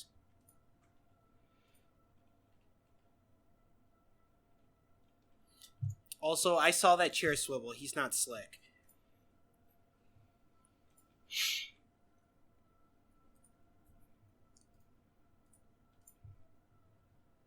Nope. None gameplay. No, we're getting gameplay, cheeks. Because once again, like, EA's in the doghouse. They know they have a bad reputation, and they're trying to rehabilitate themselves. This felt like the first time, like, because they've done, like, for the last couple of years, like, we hear you at their presentations. Right. Yeah.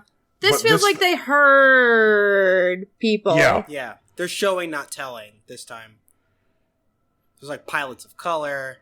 They're trying to make good on, like, crossplay to make, like, the gaming experience more meaningful. Like, I get it. But, I'm not going to take my eye off EA. I'm watching you clowns. Mm-hmm. Also, I wish Jovina Gavankar was in this too, but that might be asking too much. Nah, you know what? Fuck it. I wish Jovina Gavankar was in this. They have the money. They could do it. I would also like that. She's good.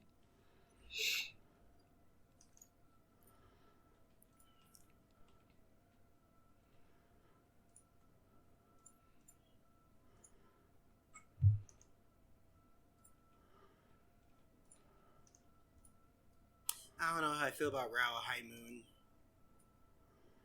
I feel like I don't have the range, but like I don't feel good about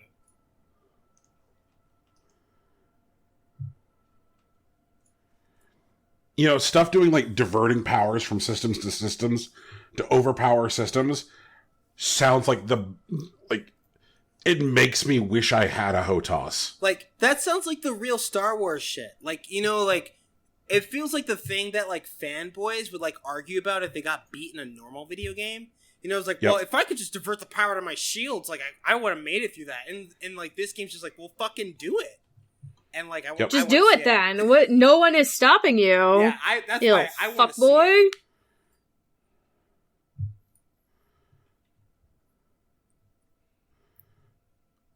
Oh, Man, good. You have to learn every fucking ship before we're gonna let you online, because we're not gonna have you fucking complaining that, oh, this ship's overpowered, or, oh, that ship's overpowered. Fuck you. Right, that's exactly Learn them all. Let's get go. your shit together. It's like, what, you can't deal with a U-wing, you clown? Then get the fuck out of here. Go back to story mode.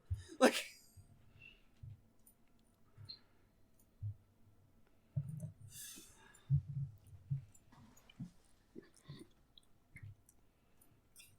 needless to say, I am actually very excited for this dogfighting game. And I kind of hope that there is one every generation. Yeah, that's fair. Also, I can put a bobblehead in my cockpit? Let's go. Yes, you can! Which also feels like EA talking Disney off a cliff. True. Because, remember with Battlefront 2... EA wanted to do, like, the incremental pricing stuff through, like, cosmetic stuff. Right! And Disney said no. Right. And, like, EA saying, like, look, you can have a TIE fighter, but it's pink now. Okay. Like, is clearly them convincing Disney to be less insane. True. Like, I feel like they're gonna... I feel like they might try it later down the line. I hope they don't, But, I'm keeping my eyes out. Like, because one of the things that, like, I expect is that, like, they'll have, like, not a bobblehead, but, like, a BB-8 that can, like, roll around in the cockpit from time to time. And, like, they're going to charge you for that. But I don't know. That might be like, months after the release and shit like that. I want to do these fleet battles, these like multi-stage like encounters where like you do the dogfight at the beginning and like win or lose you have to defend or attack the fleet ship. That sounds dope. Yep.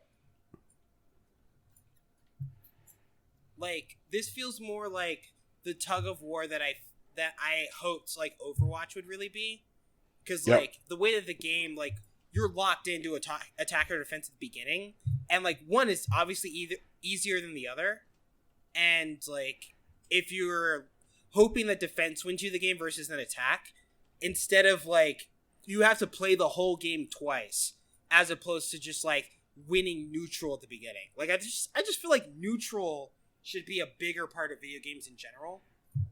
Like the idea that you have to win in a neutral space before you get advantage or not. But that's a whole other thing.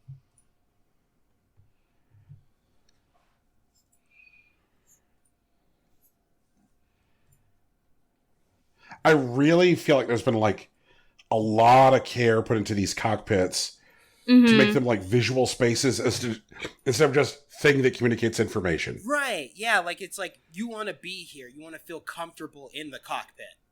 Yep. Actually, like one of the big things, as much as I love Star Fox, like cockpit fighting is actually one of the weaker parts of the game in general. And I like that, like that evolution of the idea is showing here in this game. It's wild that you invoke Star Fox, Rocky, because like when they're talking about like the way you do stuff, like get together with your squad to talk strategy before like the mission, this feels like what I want Star Fox to feel like. I get that. Like I can see it. Your companions in Star Fox aren't reliable like pilots or anything. And, like, there is no, like, talk of, like, strategy or coordination. Yep. And, like, that being integral to the experience sounds like a really desirable thing. Yep. And like, there's something about, because when Star Fox is the most Star Fox, it seems to be, like, what it is a rail shooter. Right. Which really just makes it Pokemon Snap with guns. Sure. Then I'm like, take Star Fox off the rails. Just, like... Let you go nuts. We're ready. We're fucking ready. Also, like, I do dislike how, like, all range mode was more of an event than, like, a thing that you were just doing. Right. But, congrats, EA. You got me excited about a fucking, like, squad-based flight game. Mm-hmm.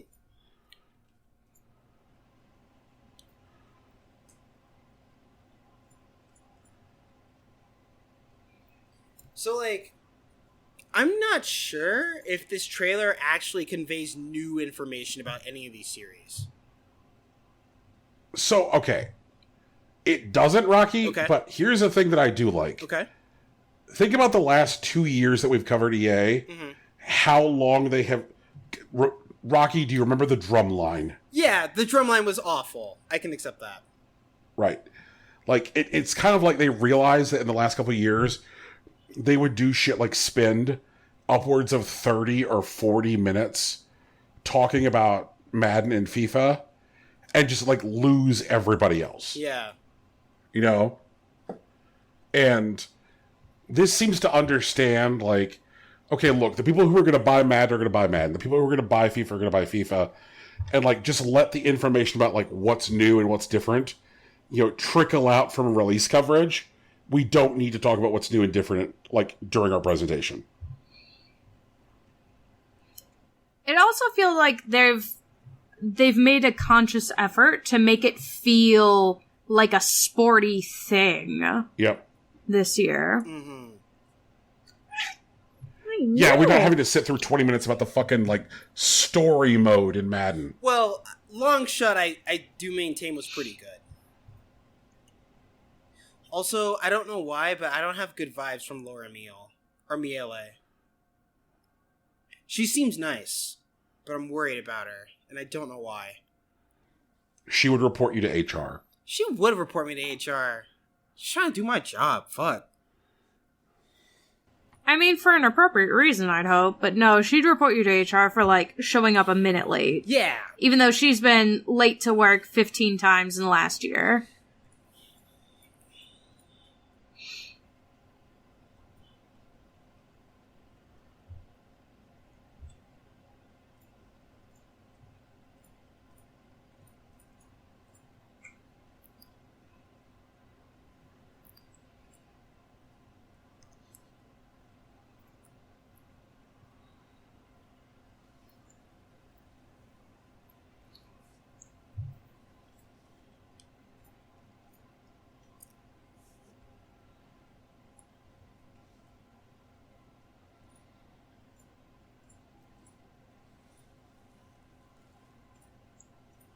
And I'm sure that what you want to tell me about...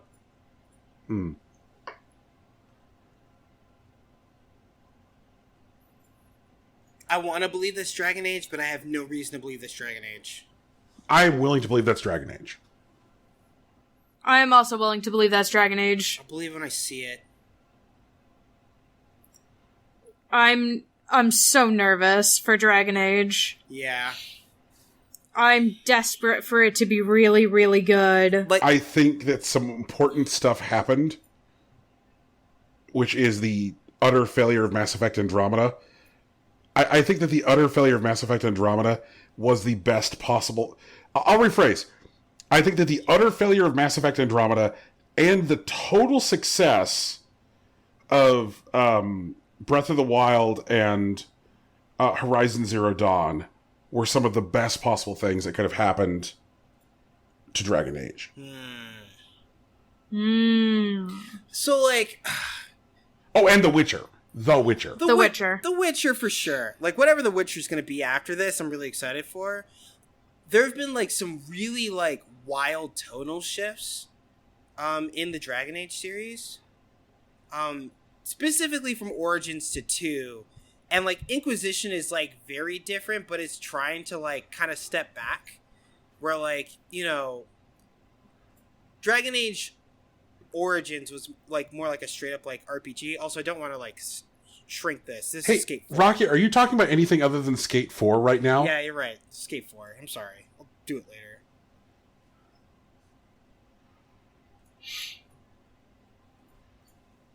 Don't put this on Gus, bro.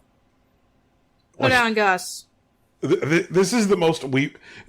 If you were to, like, boil down, have they actually been listening...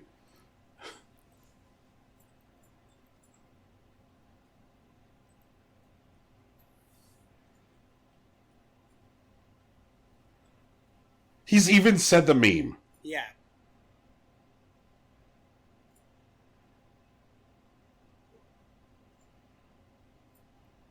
No, you shut the fuck up. You didn't do shit. I don't believe you, Greg. No, that's not what exercise... It's that if you think that's what exercise feels like, you got a problem, sir.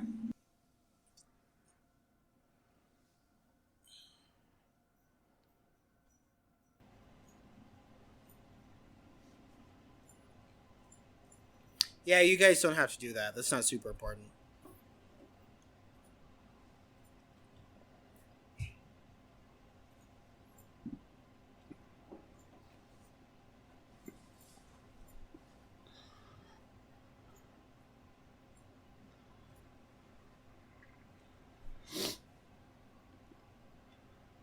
God, I want Dragon Age to be good. Like, but like, I'm a little disappointed there wasn't more, like, something more concrete, but also, like, I would understand them wanting to keep that very close to the chest until they're very confident in it. Yep. I feel just like based on... I feel like that, like, a worse EA, like an EA that's not trying to get back in people's good graces, would, like, sit there and be like, hey, you get to kill Solas in, like, the new Dragon Age, and, like, walk off stage, and they'd count that as a win. And, like, it would work. People would get excited, but, like, fuck. Like, I would like to kill Solas. Same. But this felt... Man, okay.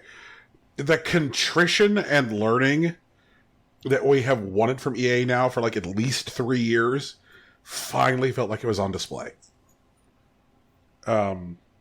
Which was really wild.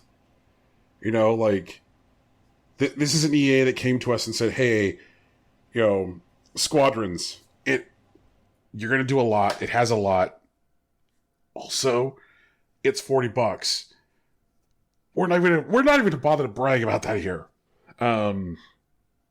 Rocket Arena, which looks like gorgeous and interesting in a lot of ways, is out in 3 weeks. That's it. That was the first time we ever saw it, and it's out in 3 weeks. This is an EA that finally realized that Joseph Ferris is a superstar and treated him like that. But I'm rambling. What did you guys think of the presentation? It was better than last year for sure. I'm still very wary, and I think that's part of what EA has done to us in the last couple years, couple E3s. So I think it'll be interesting to see like how it goes. Yeah, like I don't think you're wrong there, Tegan. I think EA is very much trying to get out of the doghouse, and hopefully it results in a couple of good games. This is a much better presentation than what I've come to expect from EA. Mm-hmm. But I don't trust these clowns. And history would say that I'm justified. But, you know, hopefully they have, you know, a good year and a half, a good 18 months that, like, they do good shit and build, like, you know, some goodwill among the customer base that they're targeting. And I hope they're a better company going forward. But, you know, I'm keeping my eye on them. There was a sentence that was, like, tossed off in the presentation. They just ran past it so fast, they didn't even let it breathe. It was so impressive. Like, when they announced, like, Apex Legends is coming to Switch, immediately after that, one of the things... and again, they did not bother to stop and, like, point, like, neon signs at the sentence. And I feel like the You Can Kill Solus Now EA would have done so. One of the things... a sentence from this presentation was, in fact, Apex Legends is one of 7 EA games that will be released on Nintendo Switch in the next 12 months. Right. Which means that, like, EA is now actively supporting the Switch platform. Right. Which... honestly... is wild, because, like, what support they've provided Switch has been intermittent at best. Mm-hmm. It's like, hey guys, did you want to play Fee? Because you can play Fee on Switch, everybody. Hey, remember that time we ported the 360 version to FIFA to Switch the first year the Switch was out? And then even though we ported the last year's version of FIFA to the Switch, we're like, hey, I guess it just doesn't sell well. Like, announcing that they're putting out 7 games over the course of 12 months on Switch feels like a big deal. I'm pretty sure, like, we're going to get a Sims announcement, but it's not done yet. Mm-hmm. Oh, God. It's not at a place where they can comfortably announce it without, like, immediately getting the Twitter flooded with, like, how much longer. Right. You know? And there was a moment where, like, if you take one moment plus another moment, during the Sims presentation, which I also thought was very good because it kind of, like, it recognized, like, why The Sims is this ongoing cultural phenomenon, mm-hmm. which is also something they seem to have not understood for years. Right. They're just like, I guess people like making people go poop, you know, like no, fuckers, like, this is really not about that. If I wanted to play a game where I could make somebody go poop, I would play Animal Crossing. But it was during the Sims presentation, they said, we'll have more announcements for you about The Sims later this summer. I was like, okay. You're giving me a horizon for when I can expect you to talk about The Sims. Plus, you've also told me 7 Switch announcements, you know, not 7 Switch announcements, 7 Switch releases within the next 12 months. I fully expect one of those releases to be The Sims. Whether EA has figured out our brilliant idea of, like, a custom amiibo portal remains to be seen. Because that would print the money hand over fist. I'm actually really interested if A Way Out makes its way onto the Switch. Oh, God. Or even, like, Ferris's first game, Banner Brothers. Because, like, what you could do is have people download, like, the demo game and then have them, like, have someone buy the license for, like, the actual game. Mm-hmm. And then you could share it with people that way. And then you could do so, potentially, over local play, which is something that, like, Nintendo's really jazzed about. But you could also do it online. Right. Man. Yeah, I would love to see A Way Out released on a Nintendo platform. It seems like that would be, like, a really interesting place to put it, especially because of, like, how Nintendo treats local play. So, yeah, no, like, you know, one of the things that, like, both of you said, which I think is completely true and completely valid, is that EA hasn't earned my trust yet. I want to underscore that I absolutely agree with that. I do. But I don't think that there are lots of publishers who fuck up, and they seem to only have the most superficial they know that people are mad at them, but they don't seem to have the tools, resources, or willingness to really fix the underlying problems. A great example of that is Todd Howard at Bethesda Game Studios. Oh yeah, no, they have no idea and they don't give a shit. Yes. And how he is happy to saunter out every year and go, "We hear you," and then proceed to give us another game from Bethesda Game Studios with vibrating skeletons sitting in a corner, But it actually seems like EA legitimately heard people, which is shocking to me. I would not have expected that in any world. It remains to see what they actually deliver on, but if they even deliver on, I don't know, 50% of that, it'll still be a really good hit rate and transition them from studio that we dutifully cover to publisher that I'm interested in keeping up with.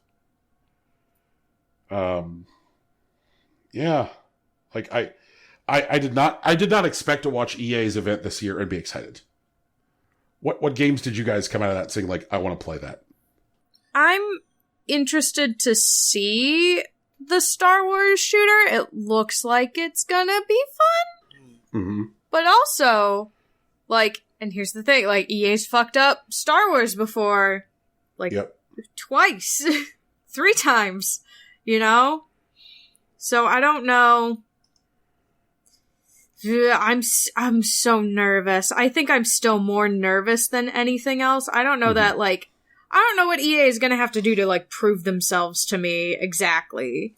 I feel like I'm, everything looks good, but, right. I almost don't believe that they were able to make, that much improvement in a year, Now, one thing that we do know is that the video game industry is slow and stupid. Yes.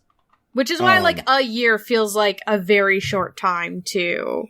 So, I wonder how much of this stuff has been going on for longer than a year, and EA just didn't want to signal post any of it before they had stuff to show.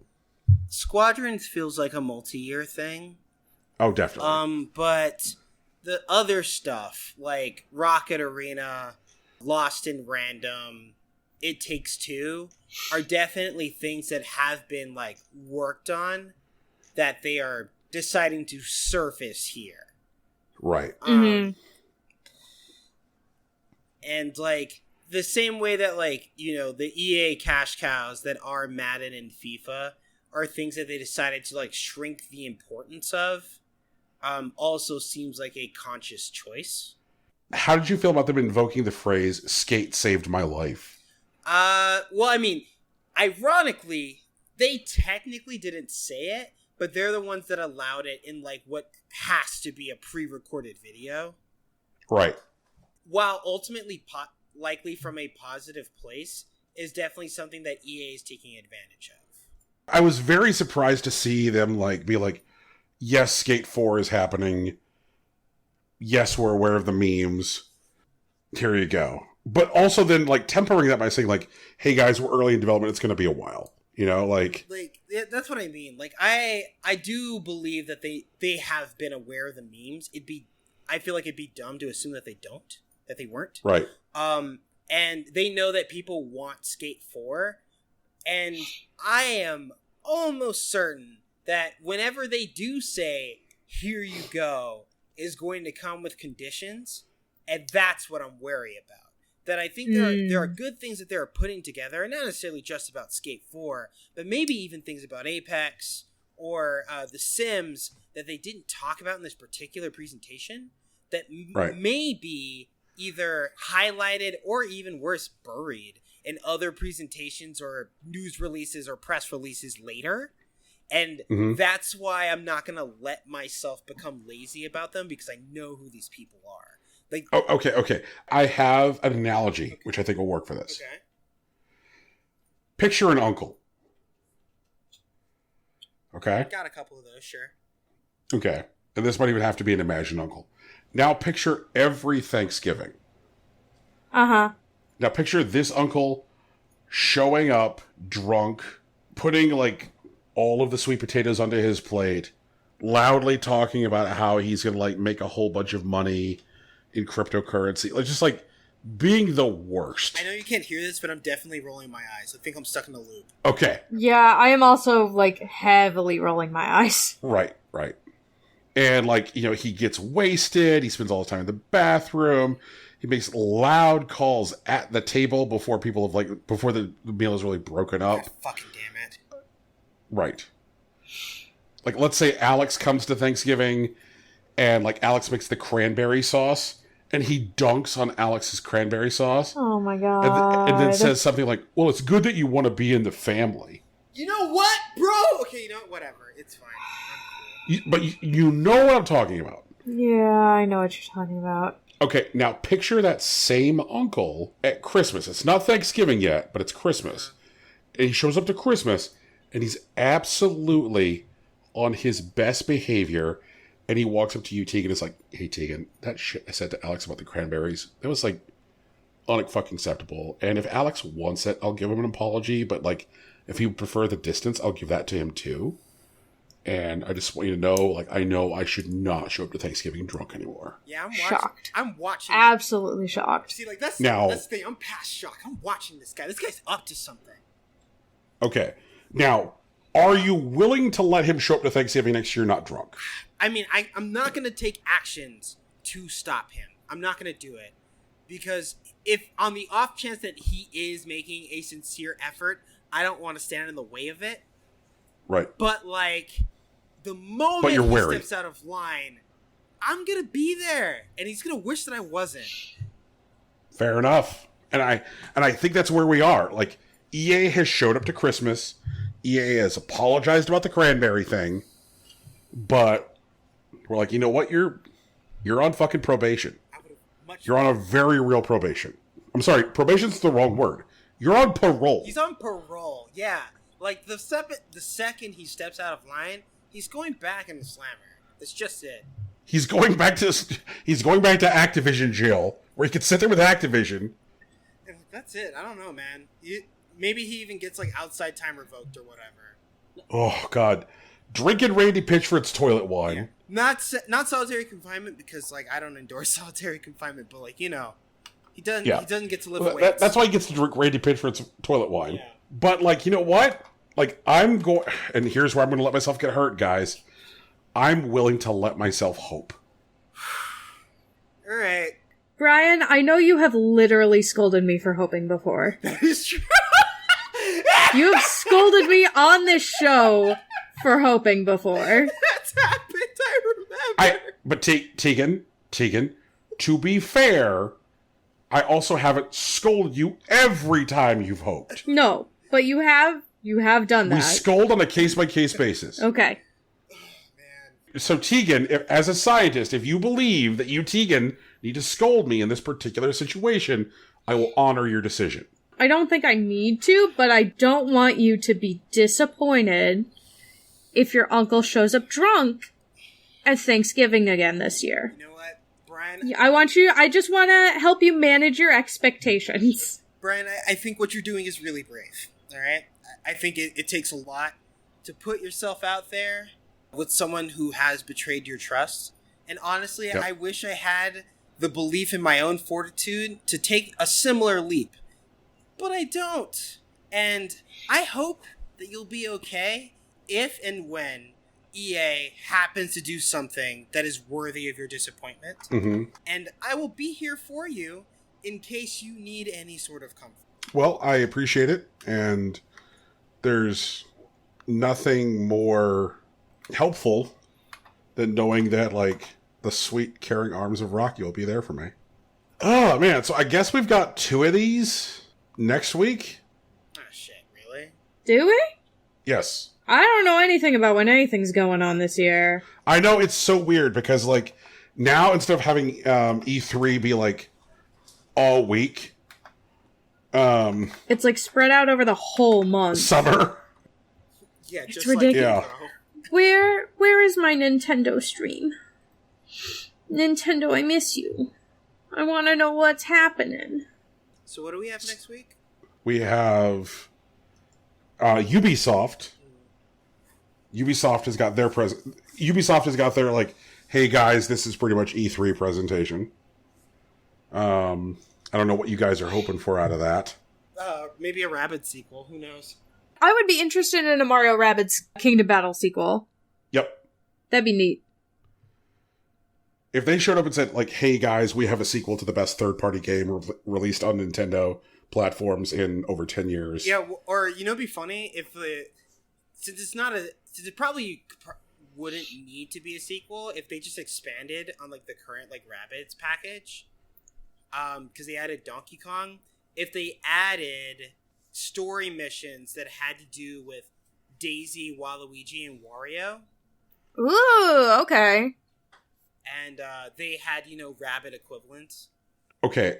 Maybe if there's no way they did this work, but like if they did, they had a new character to introduce called Wapeach and an associated rabbit.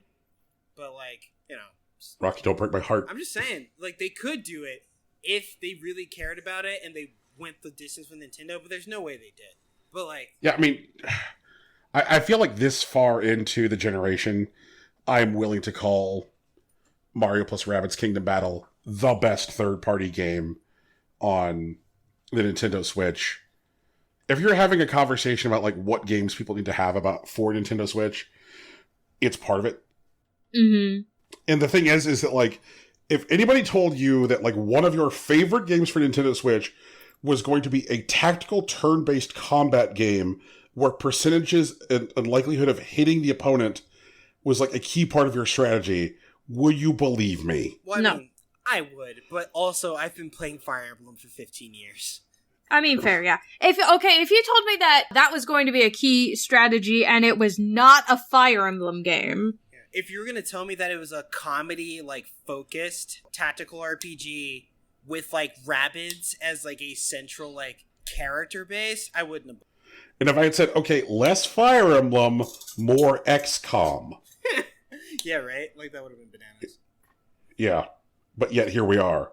I also still want to... Brian, you told me that Breath of the Wild 2 was going to be announced this year. I didn't say announced. I said released. I need to own what I said. Yeah, you did. You're right. You did say released. Okay, so if they don't come out at E3 and say Breath of the Wild 2 is coming out this November, then I will need an apology, and I don't know how I will accept that. That's fine, but I would like for COVID-19 to co-sign that apology. Okay. Because I still do sincerely believe But they planned on releasing this year.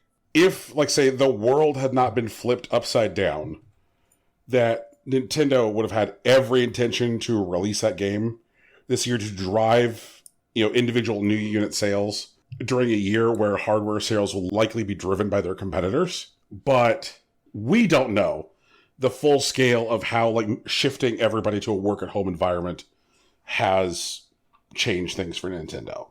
But, like, man, I'm super bummed because I was expecting me some Breath of the Wild 2 this year. And heck, for all we know, we're going to get it. But if we don't? Then if we don't get it, then that's one other thing that I'm going to lay at the feet of the fucking coronavirus. And I'll be sad. Oh, God. I would like, okay, if they at least give us a trailer, if they're able to say, like, this is the title of Breath of the Wild 2, the sequel, like, it's coming out holiday next year because of corona delays, I will count that as them saying it's released. Like, I will count that. But if they say, please understand, we're working on it, I'm like, no, absolutely not. So, Tegan, if they give you the trailer and they say, coming 2021. Yeah, coming like spring 2021, I will be like, yes. That is fine. I understand. Coronavirus got us all. Oh, man. So the other presentation that we have this week is the New Game Plus presentation, which I'm kind of excited about. A bunch of Japanese game publishers have joined together to collaborate to put together like an E3 style presentation. The New Game Plus presentation happens on June 23rd.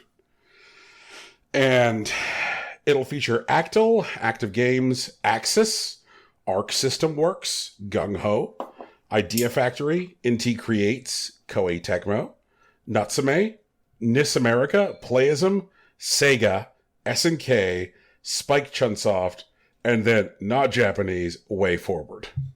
I'm interested because Natsume is going to be there. Natsume's probably gonna... Natsume and, what is it? Level, whatever? Like, I'm, interesting. I'm less interested because Atlas isn't going to be there. Rocky, you're wrong. You didn't say Atlas. What is Atlas a division of? Who owns I don't Atlas? remember. Just tell me, Brian. Sony. Okay, Sega. Oh, okay. When Atlas went bankrupt because of the fucking Yakuza, which is a thing that happened, and people were like, who will step in and save Atlas? Sega bought Atlas. So Atlas is now a game studio. Okay. Not a company outright, and they are owned by Sega. Well, I hope there's information on, like, Shin Megami Tensei 5, because I'm still waiting on that. Then, Rocky, you'll be happy. Sega has said they have things to say about SMT at this presentation. Okay. I'll be waiting patiently, I suppose. Rocky's like, I guess if I have to pay attention now, I will. Sega's been trying to get their shit together, but they've also been doing some dumb shit. I'm not happy about it. Sega's weird. It feels like they either really get it or really don't in any given day. Also, the guy that was running the Sonic the Hedgehog Twitter's gone, which is whack. Yep. Arc System Works is probably just going to announce another character for Strive, which is fine. But, like, I don't know. I don't know what else I actually really want from them to make me happy. We're going to get a shit ton of visual novels because Idea Factory is part of this. Mm-hmm. And so, like, Idea Factory will be like, hey, here's your next, like, wave of visual novels. Also, NIS America is part of this. We'll get some more there. You know, we'll get the Shin Megami Tensei stuff. What I'd be curious about is whether or not we get some other stuff from Sega. Like, one of the games which the affection for has grown significantly since the original year of release is Alien Isolation. You know, people have really loved that as a horror game, and every time they've re-released it, it's done better. At this point, Alien Isolation got ported to Switch. You know, it's doing well there. Like, and I'm curious as to whether or not they're finally like, okay, you know, now that Alien Isolation is a game that just, like, perpetually sells well on every platform, are we going to get Alien Isolation 2? Other things I'm curious about are whether NIS is going to talk any more about Trails of Cold Steel. You know, because, like, Trails of Cold Steel 3 is, like, imminently due on Switch and PS4. And it seems like it's about time to start talking about Trails of Cold Steel 4. Are they going to talk about it? SNK? I feel like with SNK, we're about due for a new announcement from them. Is it going to be a new King of Fighters? Is it going to be a new Samurai Showdown? Is it going to be another one of their, like, deprecated, unsupported franchises for years? You know, that's kind of interesting. Like, Spike Chunsoft is, like, in general, an interesting publisher. Natsume, definitely. Like, I feel like if there was ever a year to be Natsume's year, this is it. The quarantine year? Yep. Everybody's home, it's dating sim time. Mm-hmm. Let me plant some cabbages and fuck some people. Well, but here's the thing. Natsume's not doing that anymore. Well, I mean, they're doing it, but they're not doing it. We want Marvelous and Xseed. We don't want Natsume anymore. Right, but you know who handles Marvelous's U.S. publishing? NIS America. Which means that regardless of who you want to plant cabbages and fuck with, they're on this show. I want to plant cabbages and fuck with. There we go. This is that show. I do! That's my shit! I want new Harvest Moon. I want new Trio of Towns game. Whatever it is. Whatever it's gonna be. I want new cute girls. I want new cute boys. Yep. I want new, story. And I want to completely beast the game by fucking fall of my first year. I want to absolutely have destroyed it. Yep. So I feel like I think that this is...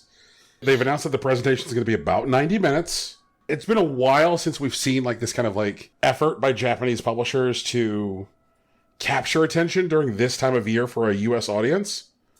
And that's interesting to me. You know? I will eagerly await to see what they do. And then on June 24th, one more, and this is one which might try Rocky's patience, Square Enix. Well, Yoshi P's due for an update on 5.3 for like Final Fantasy 14, and this may be where the quote Final Fantasy 16 announcement shows up, because they are due given, you know, like the arcane algorithm. Right. The stars and tablets say it's time. Yeah. I would like a good new tactics game, which I realize they're trying to do with Brave Exvius, like the mobile game, which honestly isn't a bad place to put it, but I think by virtue of it being a mobile game, they aren't marketing it well enough, and they probably should give some meaningful time to that during this Square Enix show. Right. So yeah, this week we've got like 3 shows, which seems wild. Yeah. At some point later in the summer, on a date not yet determined, we will have a Microsoft show and we will have a Nintendo show. Bethesda has already said they're not going to do their own thing this year. Good, fuck them. And I feel like Bethesda showed anything that they already have ready to go, or just about ready to go. The Sony presentation? Yeah, like Elder Scrolls 6 isn't ready. Their new, like, sci-fi Skyrim equivalent isn't ready. Like, they don't have anything to show. I'm not interested. Space Rim? Yeah, but Ghostwire Tokyo and Deathloop are, both seemingly, like, ready to show, and I'm champing at the bit. Yeah, Ghostwire Tokyo I'm eagerly awaiting an update on. Yeah. That's something I'm looking forward to. Yeah. Well, cool. Guys, is there any other business that we wanted to take care of before we called this a show? I think we're good. Unless there's something I'm forgetting. Yeah, I think we're fine. Well, Rocky, take us home. Yeah. Everybody, this has been a show. It's a little longer than usual. It's called Impossible Coin. We do it every week.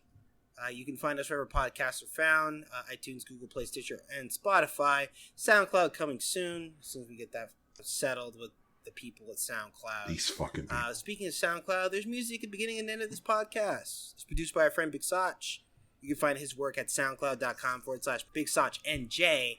And it would be pretty cool if you shouted him out on Twitter at Hillary_Swank.